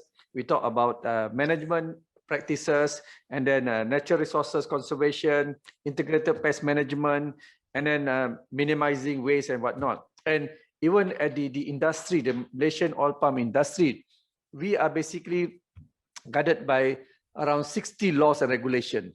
So that shows that, I mean, every aspect, including sustainability, the safety of environment, human health, and whatnot, everything is really part of the regulation, where all the whole supply chain of Malaysian oil palm industry is being controlled under MPOB, and we have 25 type of license. That means from producing the seeds all the way to exporting the oil, the whole supply chain actually is been controlled and been monitored, as well as been licensed by MPOB. Then, of course, as I mentioned earlier, that means from the voluntary way of self-regulating and going to sustainability, then we come up with our code of practices, which is, I think, somewhere in 2000, we started our code of practices, where it covers the whole supply chain. From plantation, it goes to the plant, the mill, crushing plant, refinery, handling, transporters, storage, and even bulking facility. So we started already the code of practices, and it addresses all the issues related to food safety, quality, sustainability, even include compliance with related regulation, traceability, and related requirements. So basically, this has been there for many years. And later, I think with all these practices, with the code of practices, it eventually evolved into Malaysian sustainable palm oil. That's why everybody's talking about MSPO. So it basically a national standard, and it become mandatory, as we know now, mandatory for the whole sector. Especially now, we're talking about the plantation from smallholders, estate, small estate, big estate, even mill, and now we even go into what we call supply chain. So this is make sure to protect the environment, the safety, social responsibility. I think our colleague from Sandabi have already explained about the 7 principles of MSPO. And basically, the MSPO has been gazetted in September 2013, and then the government officially launched it in November 2013, and then in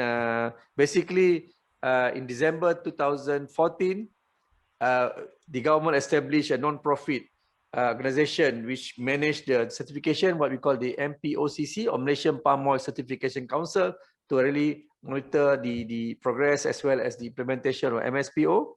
And of course, we implement voluntarily MSPO on 1st January 2015, and then I think somewhere around 27 February 2017, the minister, the primary industry minister at that time, have announced that MSPO will become mandatory starting 1st January 2020. So that's why starting January last year, it had become mandatory.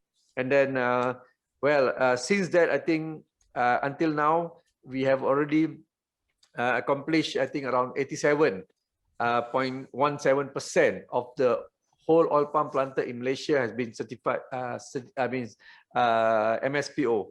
So that shows. That means basically what I can say to everybody who are purchasing the palm oil. I mean, at least you are whatever purchase of palm oil from Malaysia, 87% of them are already MSPO certified.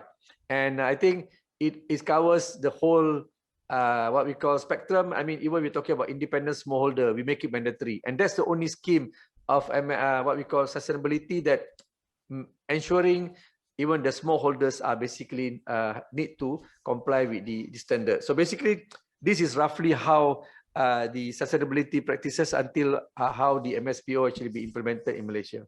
Thank you. Thank you very much. Dr. Unnithan, would you like to add to whatever Doctor has spoken? Thank you, Mr. Atul.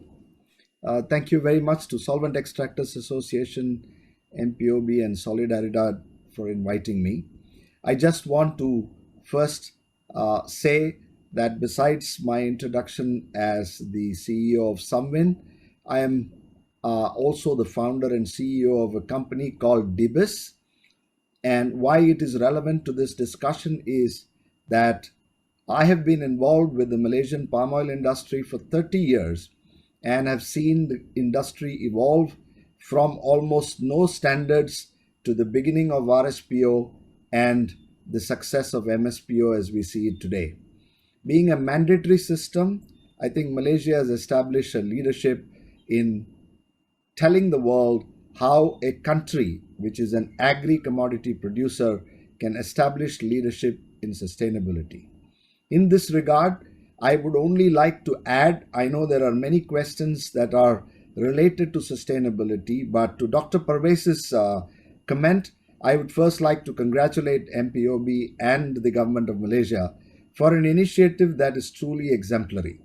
Something that has taken cognizance of the fact that one of the major agri-commodities produced by the country, which contributes about 8.5% to the Malaysian GDP. The aspect that I want to touch about MSPO is we know that 40% of the palm oil output globally comes from smallholders. And smallholders have been the missing link in the palm oil supply chain. All the systems that you know until today have visibility of a spreadsheet-based mass balance system that probably takes you up to the palm oil mill. But that last mile connectivity between the palm oil mill and the farm where it is produced or the millions of smallholders that are involved was the missing link. And this is where I think I would like to say that the company that I represent, DIBIS, we have now launched for the palm oil industry a blockchain-powered connected digital supply chain platform that provides connectivity all the way to every single smallholder at no cost to smallholders, with a mobile app that provides them real-time data, geospatial analytics, real-time pricing, real-time connectivity, empowering millions of smallholders. Why we think this is important is I'd like to go back to the suggestion Mr. Dorab Mistry made to the question of the huge premiums that the industry pays today when it comes to segregated and IP products which are sustainable. The reason why there is such a huge premium is because there is lack of transparency. And I would say, as many of you who know me in the industry, Malaysia is my second home, India is my motherland, and I think we have now married the agri power of Southeast Asia, particularly Malaysia, with the software power of India to bring to you a disruptive technological solution that can absolutely do what Mr. Dorab Mistry said. We can now provide end-to-end visibility and traceability, thereby providing a greater exposure to buyers of what is available as sustainable palm oil. Obviously, when you have more visibility and more transparency, it means much lower premiums, but it also means MSPO producers today who get no premium are also have an opportunity to enjoy a small premium particularly I am interested in the 40% output that comes from smallholders. I think these are the people who contribute and they need to improve their livelihood. So that's one comment that I'd like to add and compliment MPOB on MSPO. We are working closely with MPOB. Hopefully, we get the system to be implemented by the broader industry. Thank you. Wonderful, wonderful. That's a wonderful initiative, and I'm sure it's going to help the small holders as we go forward. Now, my next question is to our Indian friends, Dr. Suresh and Vikas. Why IPOS is needed? How did India begin on the development of IPOS? Yeah. Over to you, Dr. Suresh. Yeah. Sure. Atulji, as we already hear from the different leaders in the initial sessions, when we talk about the palm oil, we have to be talk about the India. One side, we are the biggest importer of the palm oil. Another side, we have the huge plan to develop the palm oil plantation in India to achieve the self-sufficiency and the vision of the PM, the Atmanirbhar Bharat. So it's a bit natural. India should have own sustainability benchmark. We should have our own framework to identify the issues pertaining to the palm oil in India and also related to trade. It's not only help us to grow our palm oil on the sustainable way, it's also help to be endorse the other sustainability standards from the different countries. So that's why the IPOS was much needed. I must say it was the long process when we developed this IPOS framework.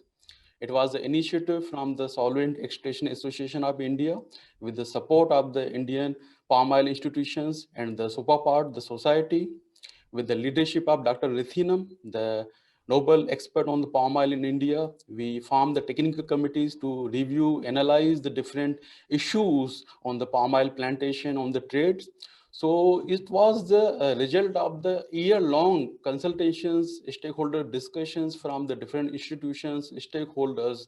Then we come across the draft. Then the draft was ready to be consulted with the many stakeholders, not only from the India. We also taking help from the Malaysia and Indonesia to be support for identifying some issues. Observer members was there from the Malaysia, Indonesia also for drafting up this IPOS frameworks. Then it was the result when we have ready the IPOS framework. Now SCA has their own SCA IPOS council where this IPOS frameworks regularly reviewed, and we are in process to be continuously reviewing the different criteria and principles to match with the latest urgency and the needful actions on the sustainability agenda. So this is the process what I tried. Vikas may please like to be added. He is the chairman for the IPOS council. Yeah. Thanks, Suresh. I think what Suresh has touched upon on the framework, I will touch upon the commercial aspect. So if you look at, I'm saying 5 years back, when we were working towards the IPOS model, we realized a lot of MNCs were looking for Indian palm oil to be sustainable, and we didn't have any framework. So the criteria was how do we go about it? Though we have sustainable practices, we didn't have a model in place. So I guess the idea came from the likes of Unilever, Kamani to that extent, and all the companies who were making value-added products, FMCG or value-added products, where they were requiring this. So I think that went a long way, and then this IPOS model facilitated us to put in our own framework, because if we adopt a different framework, it did not suit the Indian requirement. In that category, we were able to address that issue and be able to, and again, the same issue that Dorab was mentioning, the premium. So Naseem would be able to give us a better guidance on how did we go about the entire process. And Godrej was pioneer in this segment as well. So we took the lead, the Godrej palm plantation division took the lead, and Naseem was a critical element in that function, as the Dorab was mentioning. Naseem, would you want to add? No, we'll talk with Naseem separately. And it's good to see you in the stratosphere. The background you have is lovely. You're already on cloud 9. And I'm sure Godrej would be getting the premiums, because with all these MNCs demanding sustainable oil, I think the Godrej probably is one of the few companies in the country which is able to supply sustainable palm oil. Now, my next question is with our Malaysian friends, Dr. Parveez and Mr. Unni Than. What are the major challenges for MSPO implementation in Malaysia? And recently we have come across a very scathing report by Greenpeace, and they keep coming out with these reports, which says that the MSPO implementation in Malaysia is not properly monitored. Your comments? Okay, thank you, Atul. Okay, let's maybe I can just pick up the comment by Greenpeace first. I think as I mentioned before we talk about the challenges, well, I think as I mentioned, it became mandatory starting 1st January 2020, and MPOB as the regulatory body, we have basically making sure that the whole industry comply with this. So basically, we are talking business. We are not talking about just saying that we want to go 100% and that's it, and we do nothing. That's not true. I mean, basically for us, of course, beside MPOCC is regulating in terms of the certification, but as far as the regulatory of the industry, we make sure that the whole industry will comply. So starting last year, I mean, starting July last year, basically, starting January last year, we started sending reminders to the big plantation, to the estate, to the mills who have not started their certification process to make sure that they comply. And then starting July last year, we started sending or even issuing some compound to make sure a penalty if they have not started. And there are a couple of companies basically has been issued with this compound or penalty, which they have to comply. And starting this year for the big players, if they have not started their process of certification, that means their license actually at stake. So we can actually put on hold their license for like 6 months. They cannot sell anything, or up to a stage. I mean, if they still does not comply, then maybe we can actually revoke the license. So we are very serious about making sure that the mandatory implementation of MSPO is actually there. Okay, back to the challenges that we are facing. Obviously, I mean, it's easy said than done. Well, at the beginning, of course, I mentioned we have the COP, we have the regulatory of the system of the industry in Malaysia. Then when we implement, of course, the early stage, there was a bit challenges there in terms of getting them, the big players, the small players, everything to be certified. And then approaching them, I mean, and then telling them the important and how to be, certified, going through the process and whatnot. But that's now is no longer a problem. But the biggest challenge that we are facing now is that from even though we thought we have around say 87% of Malaysian oil palm planted are certified under MSPO, which I said, I mean, more than 80% of palm oil that produced in Malaysia now is certified. We still have around 60% of our independent smallholders. We have 259,000 independent smallholders. Out of these, around 40% of them has been certified. Another 60% need to be certified. So this is our. Besides that, we also have maybe around 5% to 10% of the estates who are also have not been certified. So we need to basically approach, especially the independent smallholders, because they are small, they're independent, they are not directly linked to us. So it's our responsibility at MPOB to make sure we find all of them. They're currently around almost 80,000 that we still need to identify them. We are doing a lot of promotion, try to get hold of them, meet them, register, and then eventually help them, put them in our what we call sustainable palm oil clusters, and then later get them to be certified. That's one issue. Another issue is that there's a lot of course they are unreachable, they are scattered all over the country, and some of them are not basically what they call handling or managing the plantation themselves. So they may have a plantation in a different part of the country, and they may be residing in a different place. And of course, one of the biggest issues also is the land titles, because previously they might have changed from one crop to another crop. So under MSPO, they need to be, the land title must be for oil palm. And of course, there are also all these issues because some of our smallholder, basically their average age is around 60 years, 59 to 60 years old. These are quite elderly, and for them to be trained and then for them to comply with MSPO, this is a challenge. But nevertheless, I think for us, because we know it's very important, so we're doing our very best to make sure that everybody will come on board, and eventually we will, inshallah, one day we'll have everybody or all the smallholders will be certified under MSPO. Maybe Mr. Juditan, you want to add something? Yeah. Yes. Can I suggest one thing? Right. There's being a marketing man, whenever we are introducing a new product in the market, we generally offer a consumer offer. So why not give a consumer offer of reducing the export tax on sustainable palm oil, MSPO certified palm oil? Have you all thought on that? That would probably propagate the usage of MSPO much better, and for the consumer also, it's a win-win situation. I just briefly comment on that. I think it's a very good idea, and unfortunately, I think the export tax is beyond our control. I mean, this is basically involving a couple of ministries, Ministry of Health, Finance, and whatnot, and also I think it's a national policy, and I think one of the way of acknowledging and also appreciating the MSPO when we are providing the what we call a sustainable product. So maybe the import tax of India can also be reduced, maybe from 35.75% now to maybe 30%. So that also will give a better option to the importers there. I think that also something that we can also consider. We are partners in crime.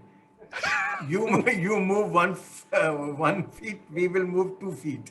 I'm sure we'll be able to convince our government also on that. Mr. Unni, would you like to add something to that? Yeah, thank you, Mr. Atul. I just like to add to the challenge that Dr. Parveez has highlighted. Truly, if you look at RSPO, they started in 2004. It's been 17 years. The world has about slightly under 20 million tons out of 78 million tons global output that is RSPO certified.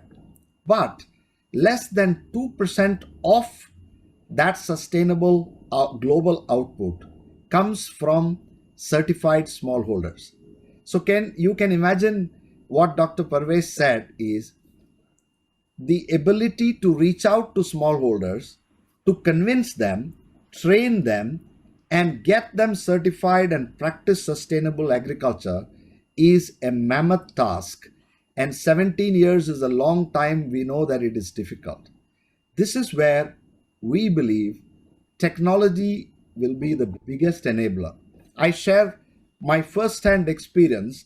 We launched our DIBIS app to smallholders in November 2020. One of the largest smallholder group in Malaysia, it's called the National Association of Smallholders, NASH.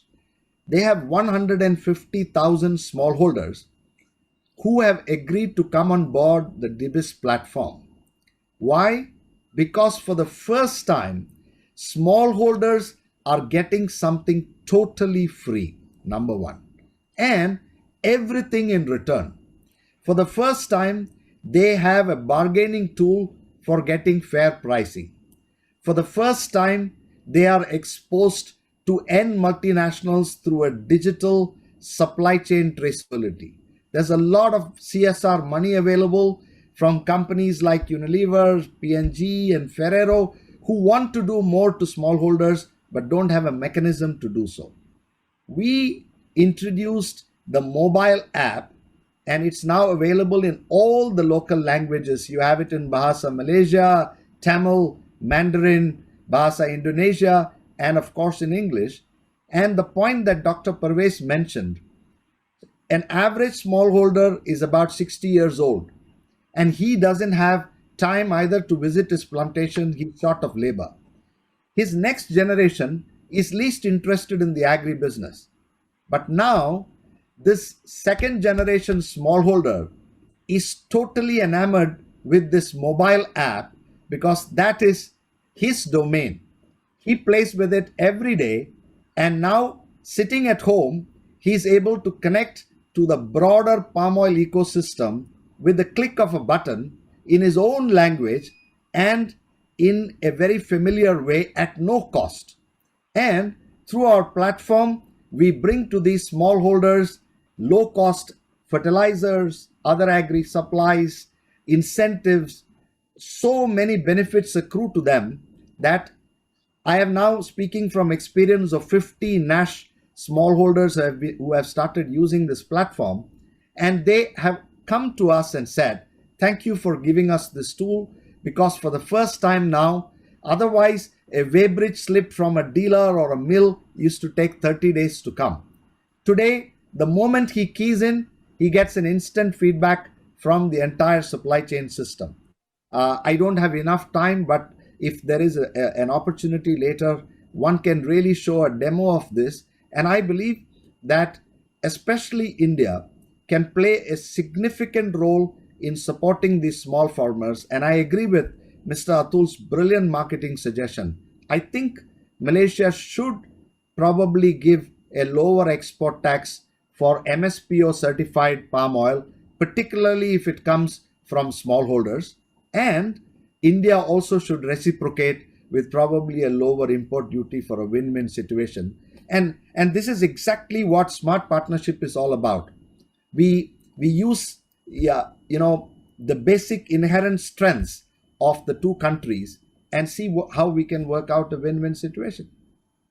Atul, just the Wonderful, very good. Atul, Very well put. In fact, high prices and technology is likely to make palm plantation and palm agriculture much more sexier than what it has been. And high prices are going to be the icing on the cake. I'm sure palm plantation should start doing well. Now, my next speaker is Mr. Naseem Ali, and he would tell us about the challenges of palm plantation as far as India is concerned on IPOS. And Naseem Ali has been handling this for a very long time, and he is ideally placed to comment on that. Over to you, Naseem bhai. Thank you, Dr. Atul Chaturvedi, and thank you all the organizers. I will try to cover up the challenging areas and aspects in implementation of IPOS in India. Let me just explain to my viewers that oil palm plantation is being raised through landholding farmers in India under PPP model that calls public-private partnership model, where major three stakeholders are government, smallholder farmers, and the processors are companies. All these major stakeholders play a very important role where they need to focus and pay more attention at the time of implementing certain code of practices as it has been given as a framework guidelines. IPOS framework provides clear guideline how we can grow oil palm through smallholders or small farmers sustainably. That is ensuring environmentally sustainable, which includes farming, processing, and discharge. Certain works that has happened in this aspect. Godrej Agrovet is one of the company couple of years ago certified through third-party audit and got this IPOS certification in Indian oil palm history. IPOS standards are examples of this. Certain code of practices are developed for smallholder farmers by many companies who are engaged in oil palm plantation development through farmers and also manufacturing of palm oil. And that serves as a benchmark to assess whether smallholder farmers practice it for sustainable production of fresh fruit bunches of oil palm and what support required to improve their scale of economy. Each code of practices need be measured, and what can be measured that can be improved. In this regard, all the major stakeholders' participation is must and more focus is required towards risk reduction and sustainable practices like saving of water, use of finite resources judiciously. Say, for example, crop per drop concept and its implementation at large. Challenges are to ensure judicious use of the groundwater resource by replacing the flood irrigation system through micro irrigation system across all states.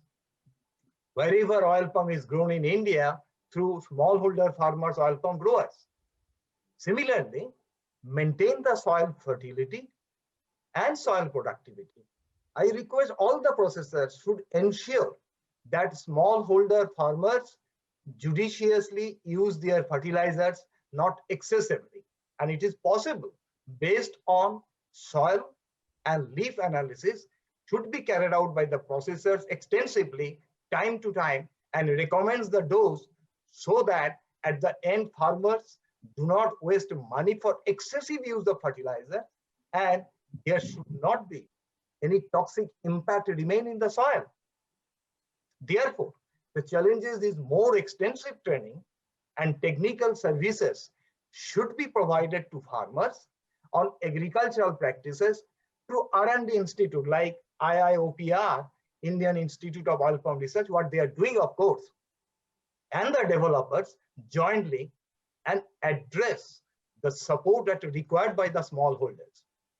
Next important aspect is ethical practices that enhance livelihood of farmers and farm workers in value chain system.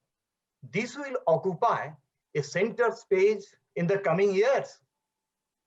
Few manufacturing companies have already pledged that they will ensure such compliance from their existing supplier, but also across the entire supply chain. And therefore, we need to ensure, when I say we, all the major stakeholders need to ensure it.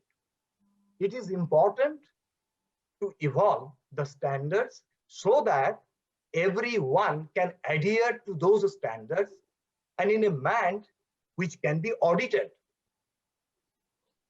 Traceability system, as many of my speakers already spoken on that needs to be developed more extensively. We need to build around these standards so that both manufacturers and the consumers access and assess where from this oil has come, how it has obtained. Technology to build this traceability exists, but I feel the challenges remain with us for its extensive use in proper way. Finally, the major challenges are lack of knowledge and skill to adopt better environmental and social practices. Health and safety is another aspect.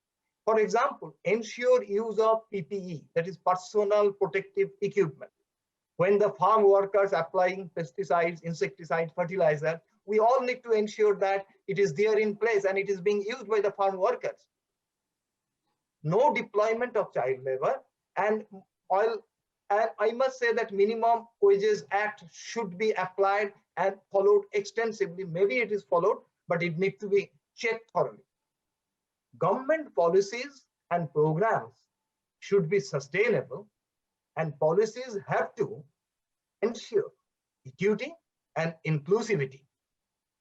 However, we are aware of all these challenges and looking forward to support the smallholder farmers inclusion, for which this code of practices included. Last but not the least, the overall aim of the IPOS to look after 3 Ps: people, planet, and profit. With this, I request any question I am ready to answer. Very good. Thank you very much. And Naseem Bhai, I'm sure you are a very, very passionate believer in sustainability as far as palm is concerned. And I'm sure Godrej has been doing a yeoman service and it reflects on the branding of that company as well.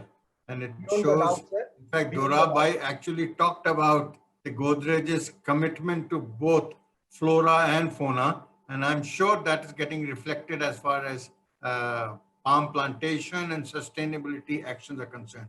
Now, my next question is also again to another Godrej veteran, Vikas Sharma.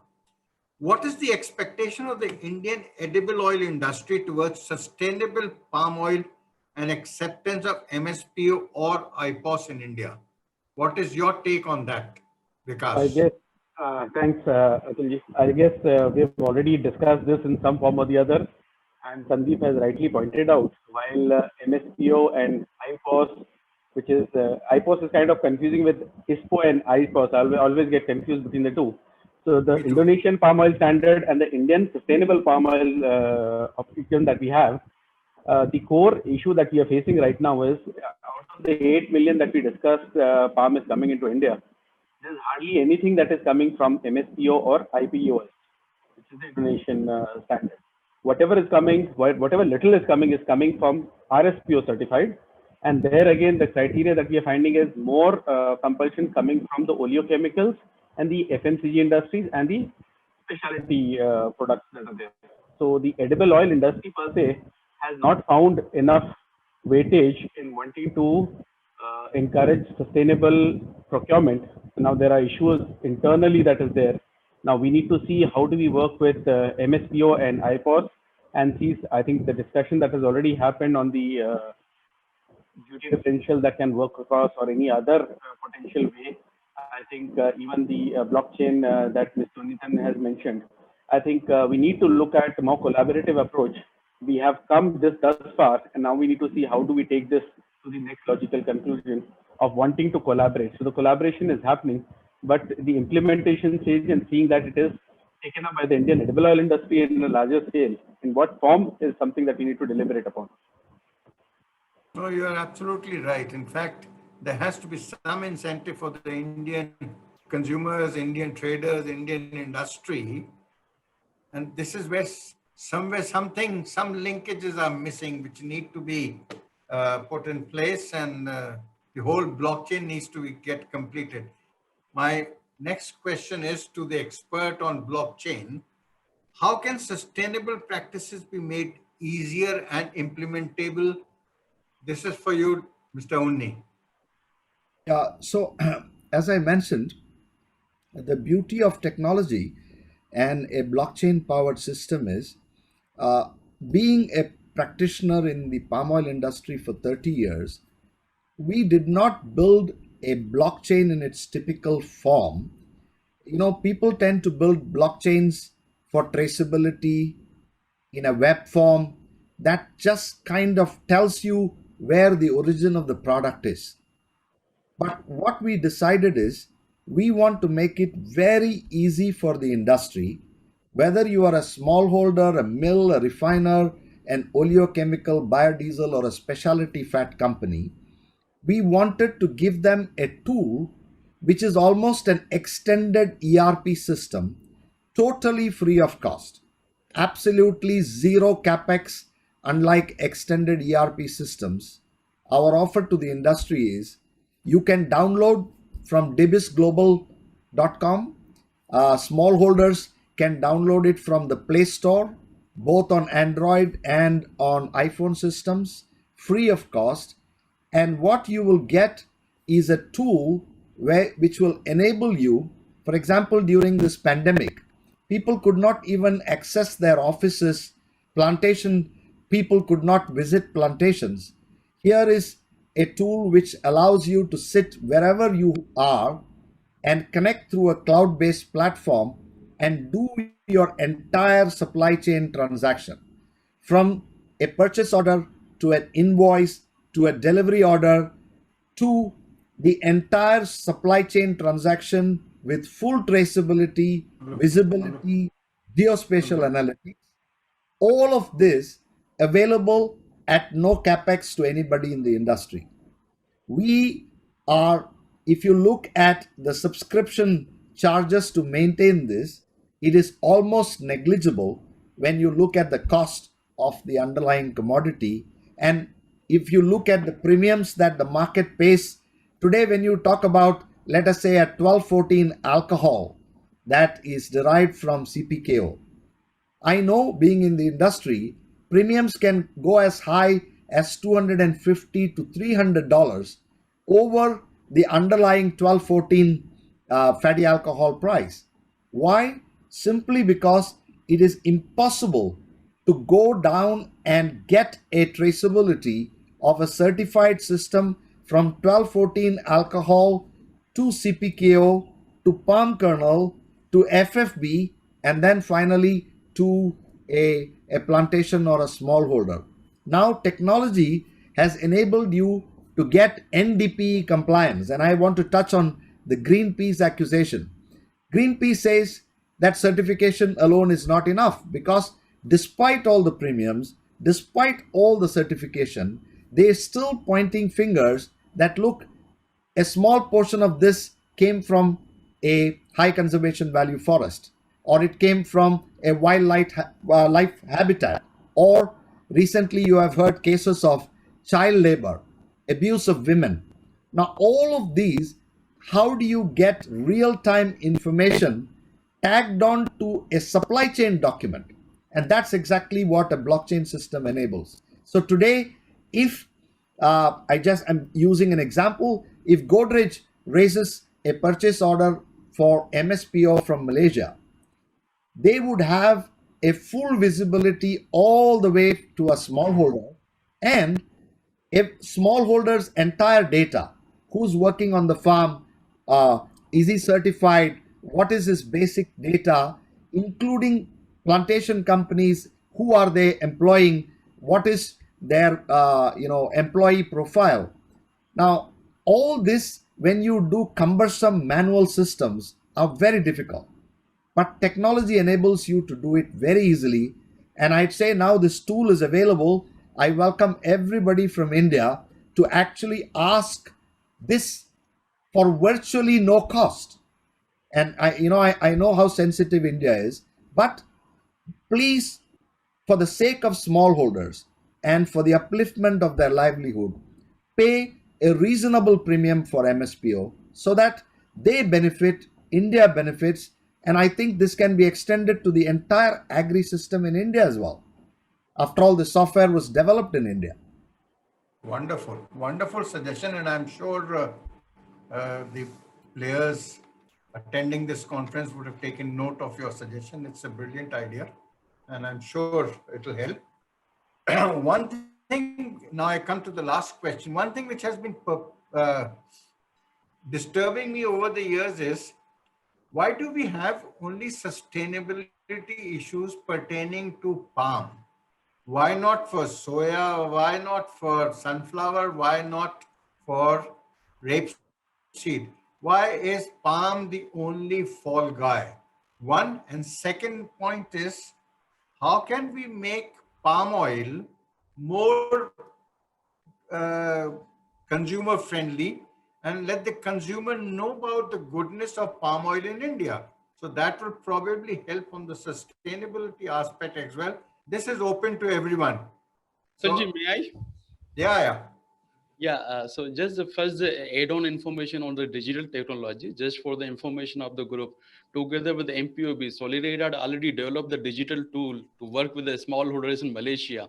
We have the tool ready with the smallholders. It can be provide the all traceability information of the smallholders in Malaysia together with the MPOB.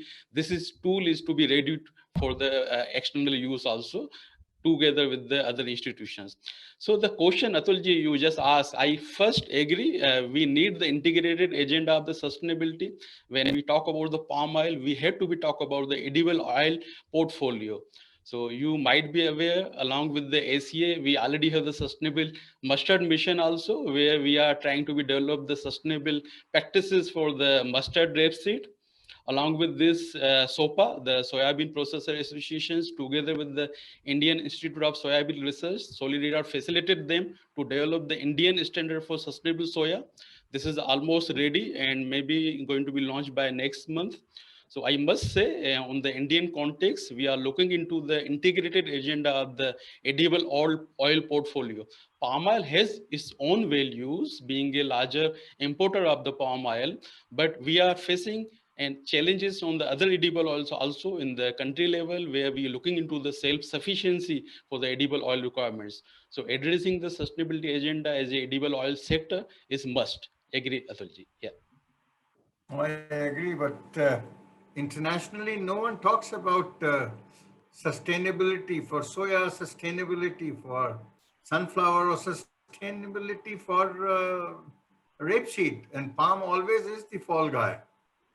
So this is for Dr. Ahmad Parveez. How do we make palm oil more consumer friendly as far as India is concerned?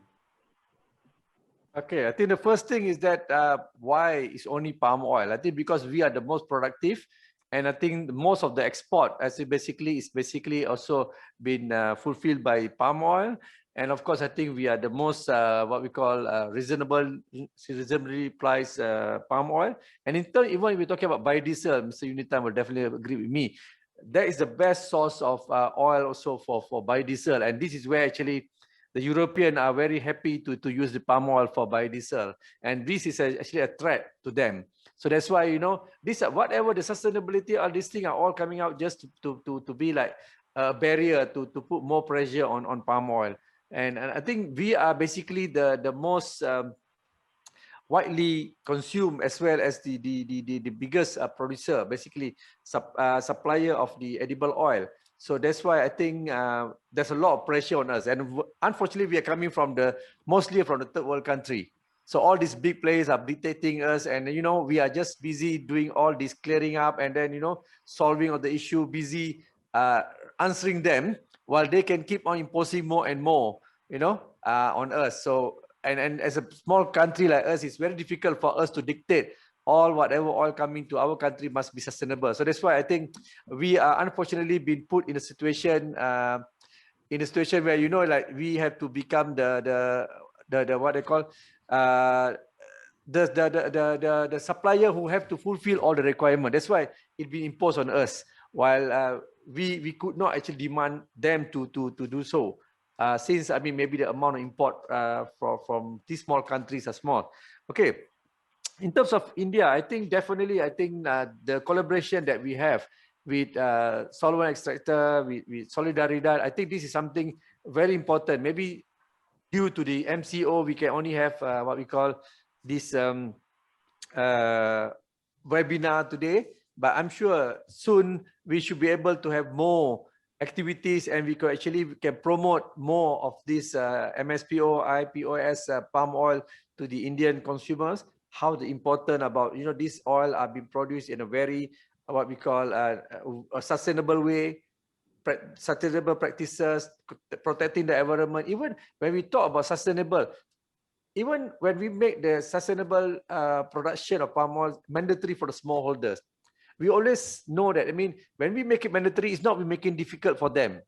As Mr. Unitan said, the system is FOC. And when we provide the MSPO certification for the smallholder, everything is paid by the government. The smallholder doesn't have to pay anything. We are helping them. When we certify them, what they are been given is actually, we are protecting them.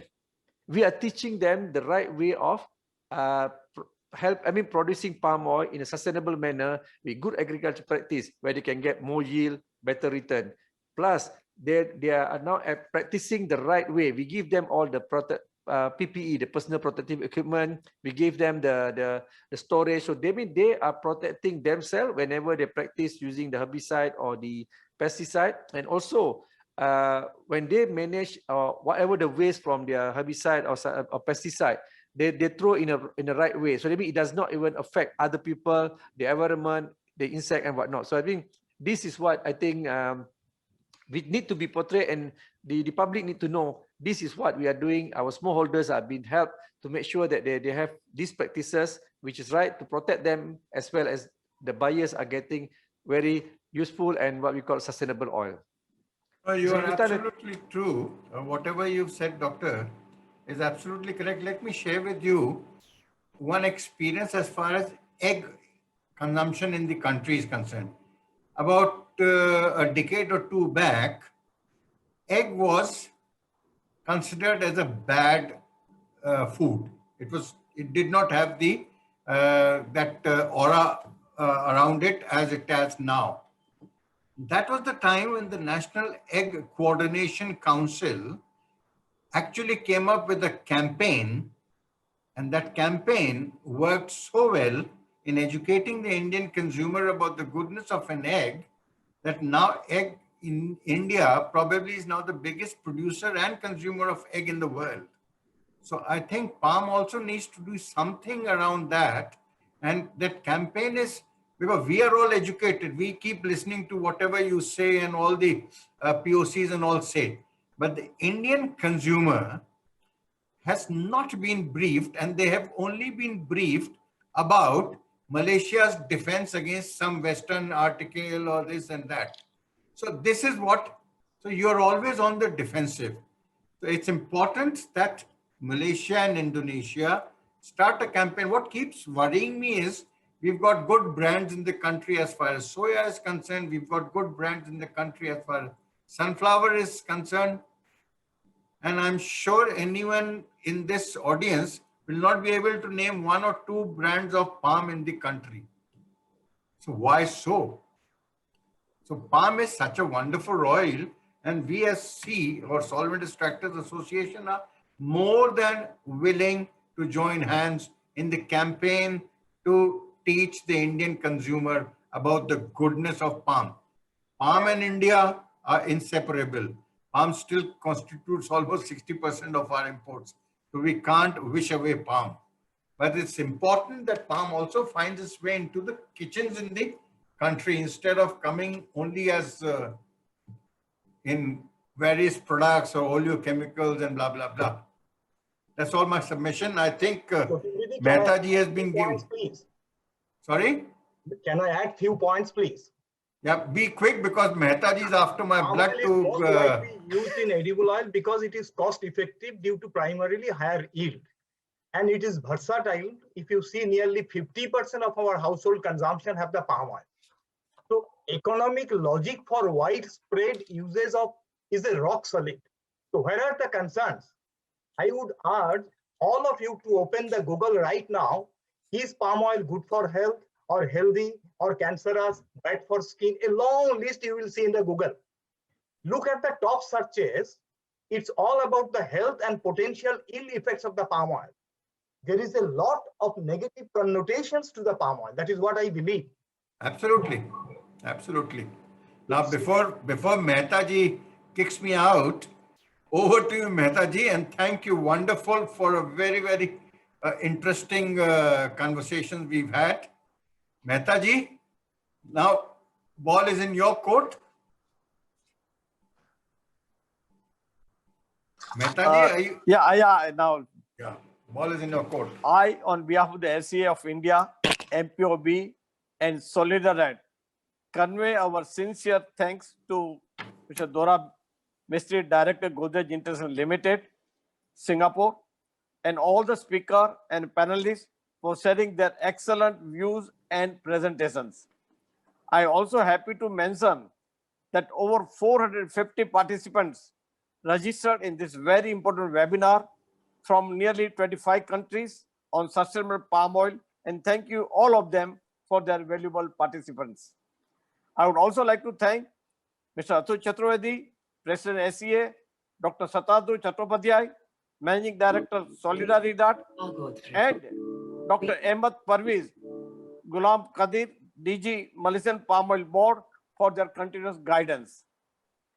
SCA is also ISO organization, and as for this requirement, we will be sending the feedback form immediately today evening to all the participants with a request to spare 2 minutes of your time and send us your feedback to improve our performance in the future.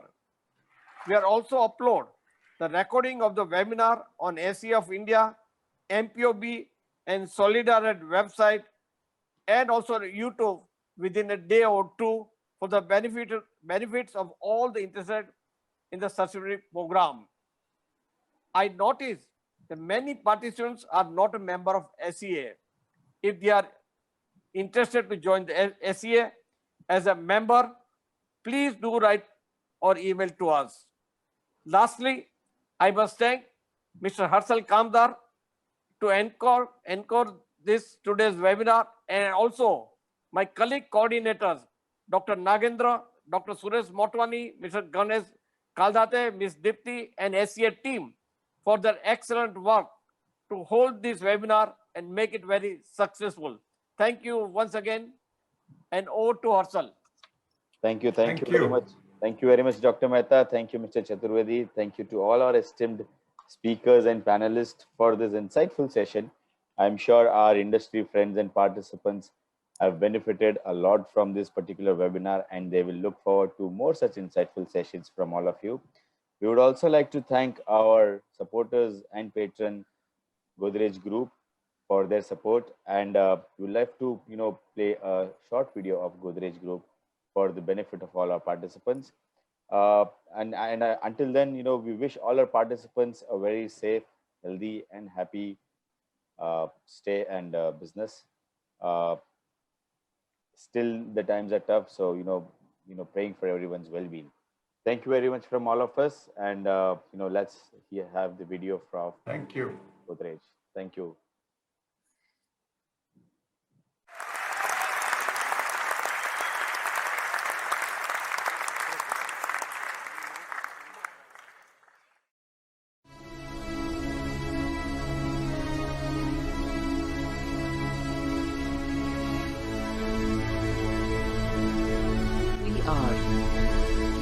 The Solvent Extractors Association of India.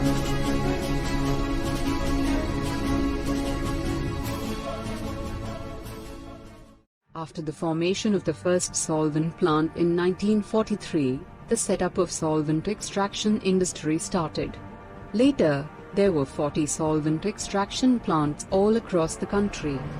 With the success and growth, Shri Manubhai Shah, the then Cabinet Minister of Commerce in 1963, invited the plant owners to form the Solvent Extractors Association of India. Visionaries like Shri B. Godrej, Shri Azim Hashim Primji, Shri Shantabhai Javeri in 1971 contributed towards the Solvent Extractors Association of India. The goal was to protect the trade of SCA, to encourage the use of vegetable oils, to develop the vegetable oil industry of our country. This made Solvent Extraction Association of India the premier association in the nation. Currently, SCA is having more than 875 members all across the world, over 350 working solvent plants processing oil cakes and oil seeds, having annual capacity of 30 million tons. The shortage of edible oils in the country led the association to explore the minor oils of tree-borne oil seeds and rice bran oil for industrial uses and edible purposes. With the development of rice bran oil in Japan, the association had a big role in raising India's rice bran oil availability and its refining facilities. And in the process of minor edible oils like sal seed, mango kernel, kokum seed and tuber were also made available to the world.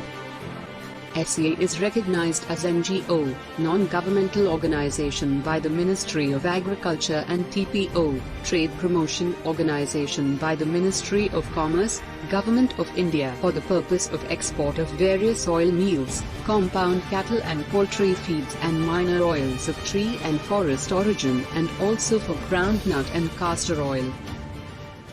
The association acknowledged the dynamic role played by the presidents of the association over the years to build up a strong organization.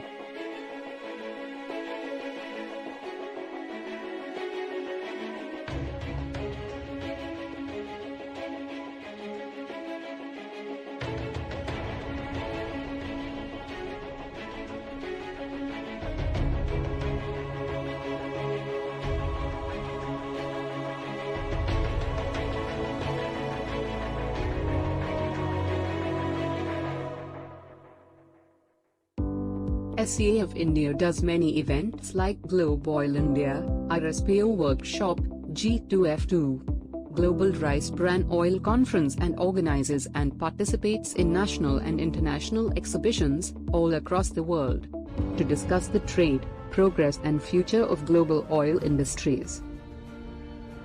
The Solvent Extractors Association of India connects with various national and international bodies for organizing exhibitions to complete its aim of providing all suitable oil facilities to the world. SEA is growing from strength to strength, reaching new heights with pride, and will be contributing in a big way towards the vegetable oils and oilseeds industry in India in coming years.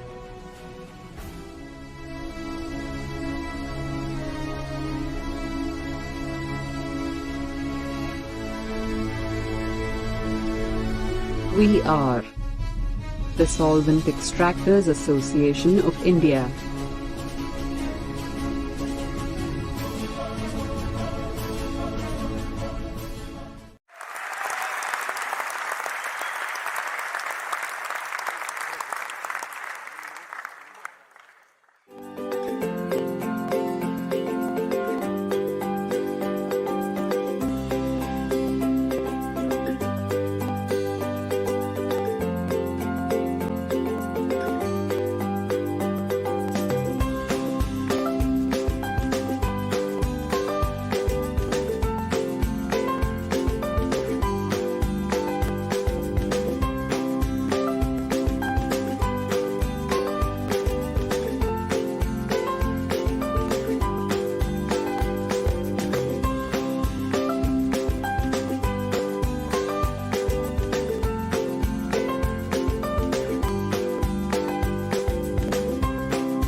Today, an unorganized global economy threatens food security, our planet and our businesses.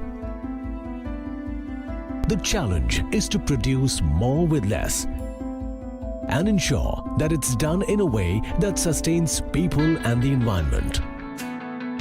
Solidaridad Network is an innovative and solution-oriented global sustainability organization with almost 50 years of experience in facilitating development with socially responsible, ecologically sound and profitable supply chains in 13 agro-commodities and industrial minerals across 35 countries. Headquartered in Hong Kong, Solidaridad Asia operates from its offices in India, China, Indonesia, Malaysia, Israel, Bangladesh, Myanmar and Sri Lanka.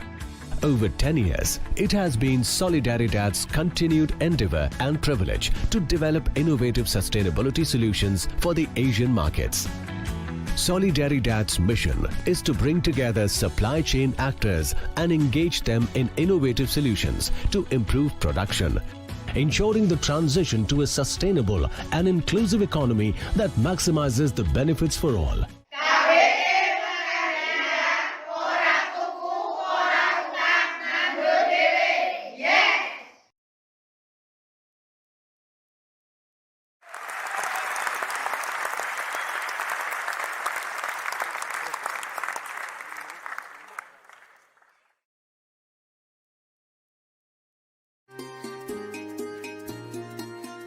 Palm oil is found in lots of everyday products we use. The palm oil industry significantly contributes for raising income of smallholders, food security, and poverty reduction. The industry also employs a huge number of smallholders and workers, especially in plantations, oil milling industries, and downstream processing facilities.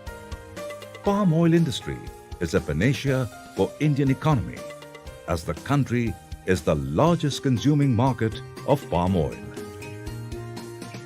Looking at the growth potential of this sector, the Solvent Extractors Association of India has created the Indian Palm Oil Sustainability Framework, IPOS, with the support of Solidaridad, Indian Institute of Oil Palm Research, and many others. IPOS represents C's commitment towards sustainable development of the vegetable oil sector in India.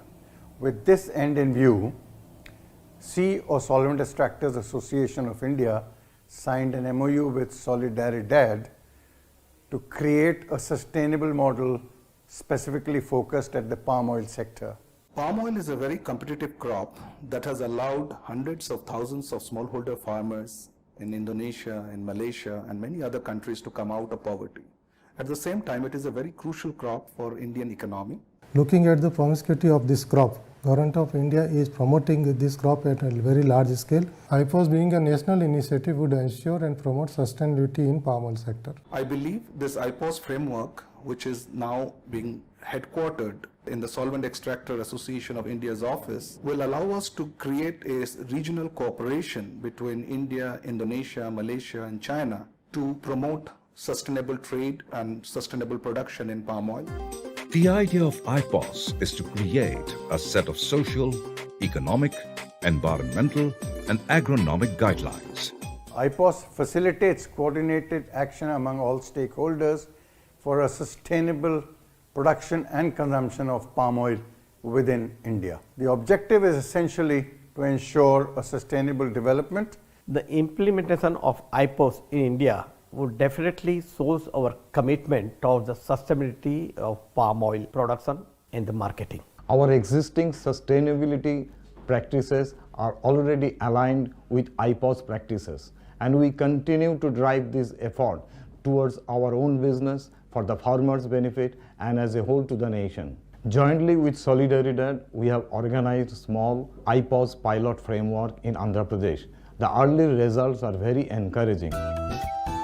SEA IPOS Council has been set up to facilitate coordination and regional cooperation to foster sustainable palm oil production and trade. The IPOS framework is not a competitive framework against any other such similar sustainability frameworks. It is an inclusive framework. It seeks to cooperate and collaborate with all other similar frameworks which are aligned to this framework of IPOS, which is made by Indian industry for the Indian industry and provides them a guideline for promoting sustainable palm oil production and trade. The future of IPOS, which is a common platform for farmers, industry, government, trade, and businesses, is bright and promising. We organize the trainings regularly for our farmers to build their knowledge for better yield and quality. As a result of all these efforts, we have sustainably developed gross area of over more than 64,000 hectares across India. In India, about 2 million hectare is identified suitable for the oil palm plantations. In the next 5 years, at least 500,000 hectare would be under oil palm plantation. हम IPOS के guideline follow कर रहे हैं, उससे हमारा crop का yielding भी अच्छा है. इंटरक्रॉप से इनकम इंक्रीज हो रहा है.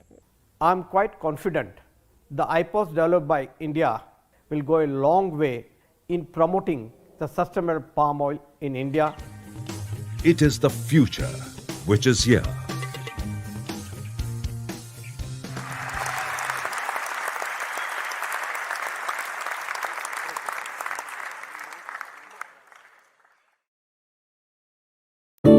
We are Godrej. That's us in ruby, green and blue. And this is a story of the little things we do. It started with a little thing we made to protect you and your things. Over 100 years on, we're still doing the same, except it now has wings. Lift off. Little things that'll take you places you can't get to on an airplane. And little things that circle the earth and tell our farmers when it'll rain.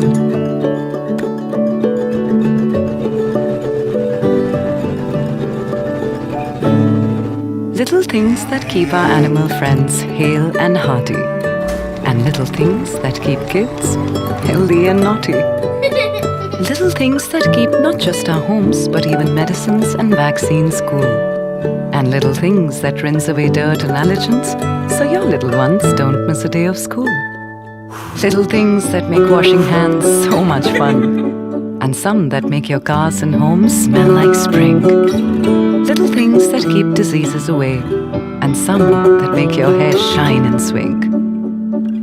Little things that help you make things. Big, small, and everything in between. And little things that help carry those things to places far and even unseen. Little things, or should we say little spaces, where you live, work and play. And little things you keep in those spaces to sit, sleep, or just put things away. Locks, soaps, buildings and missiles. Well, there are quite a few. These are some of the little things we do.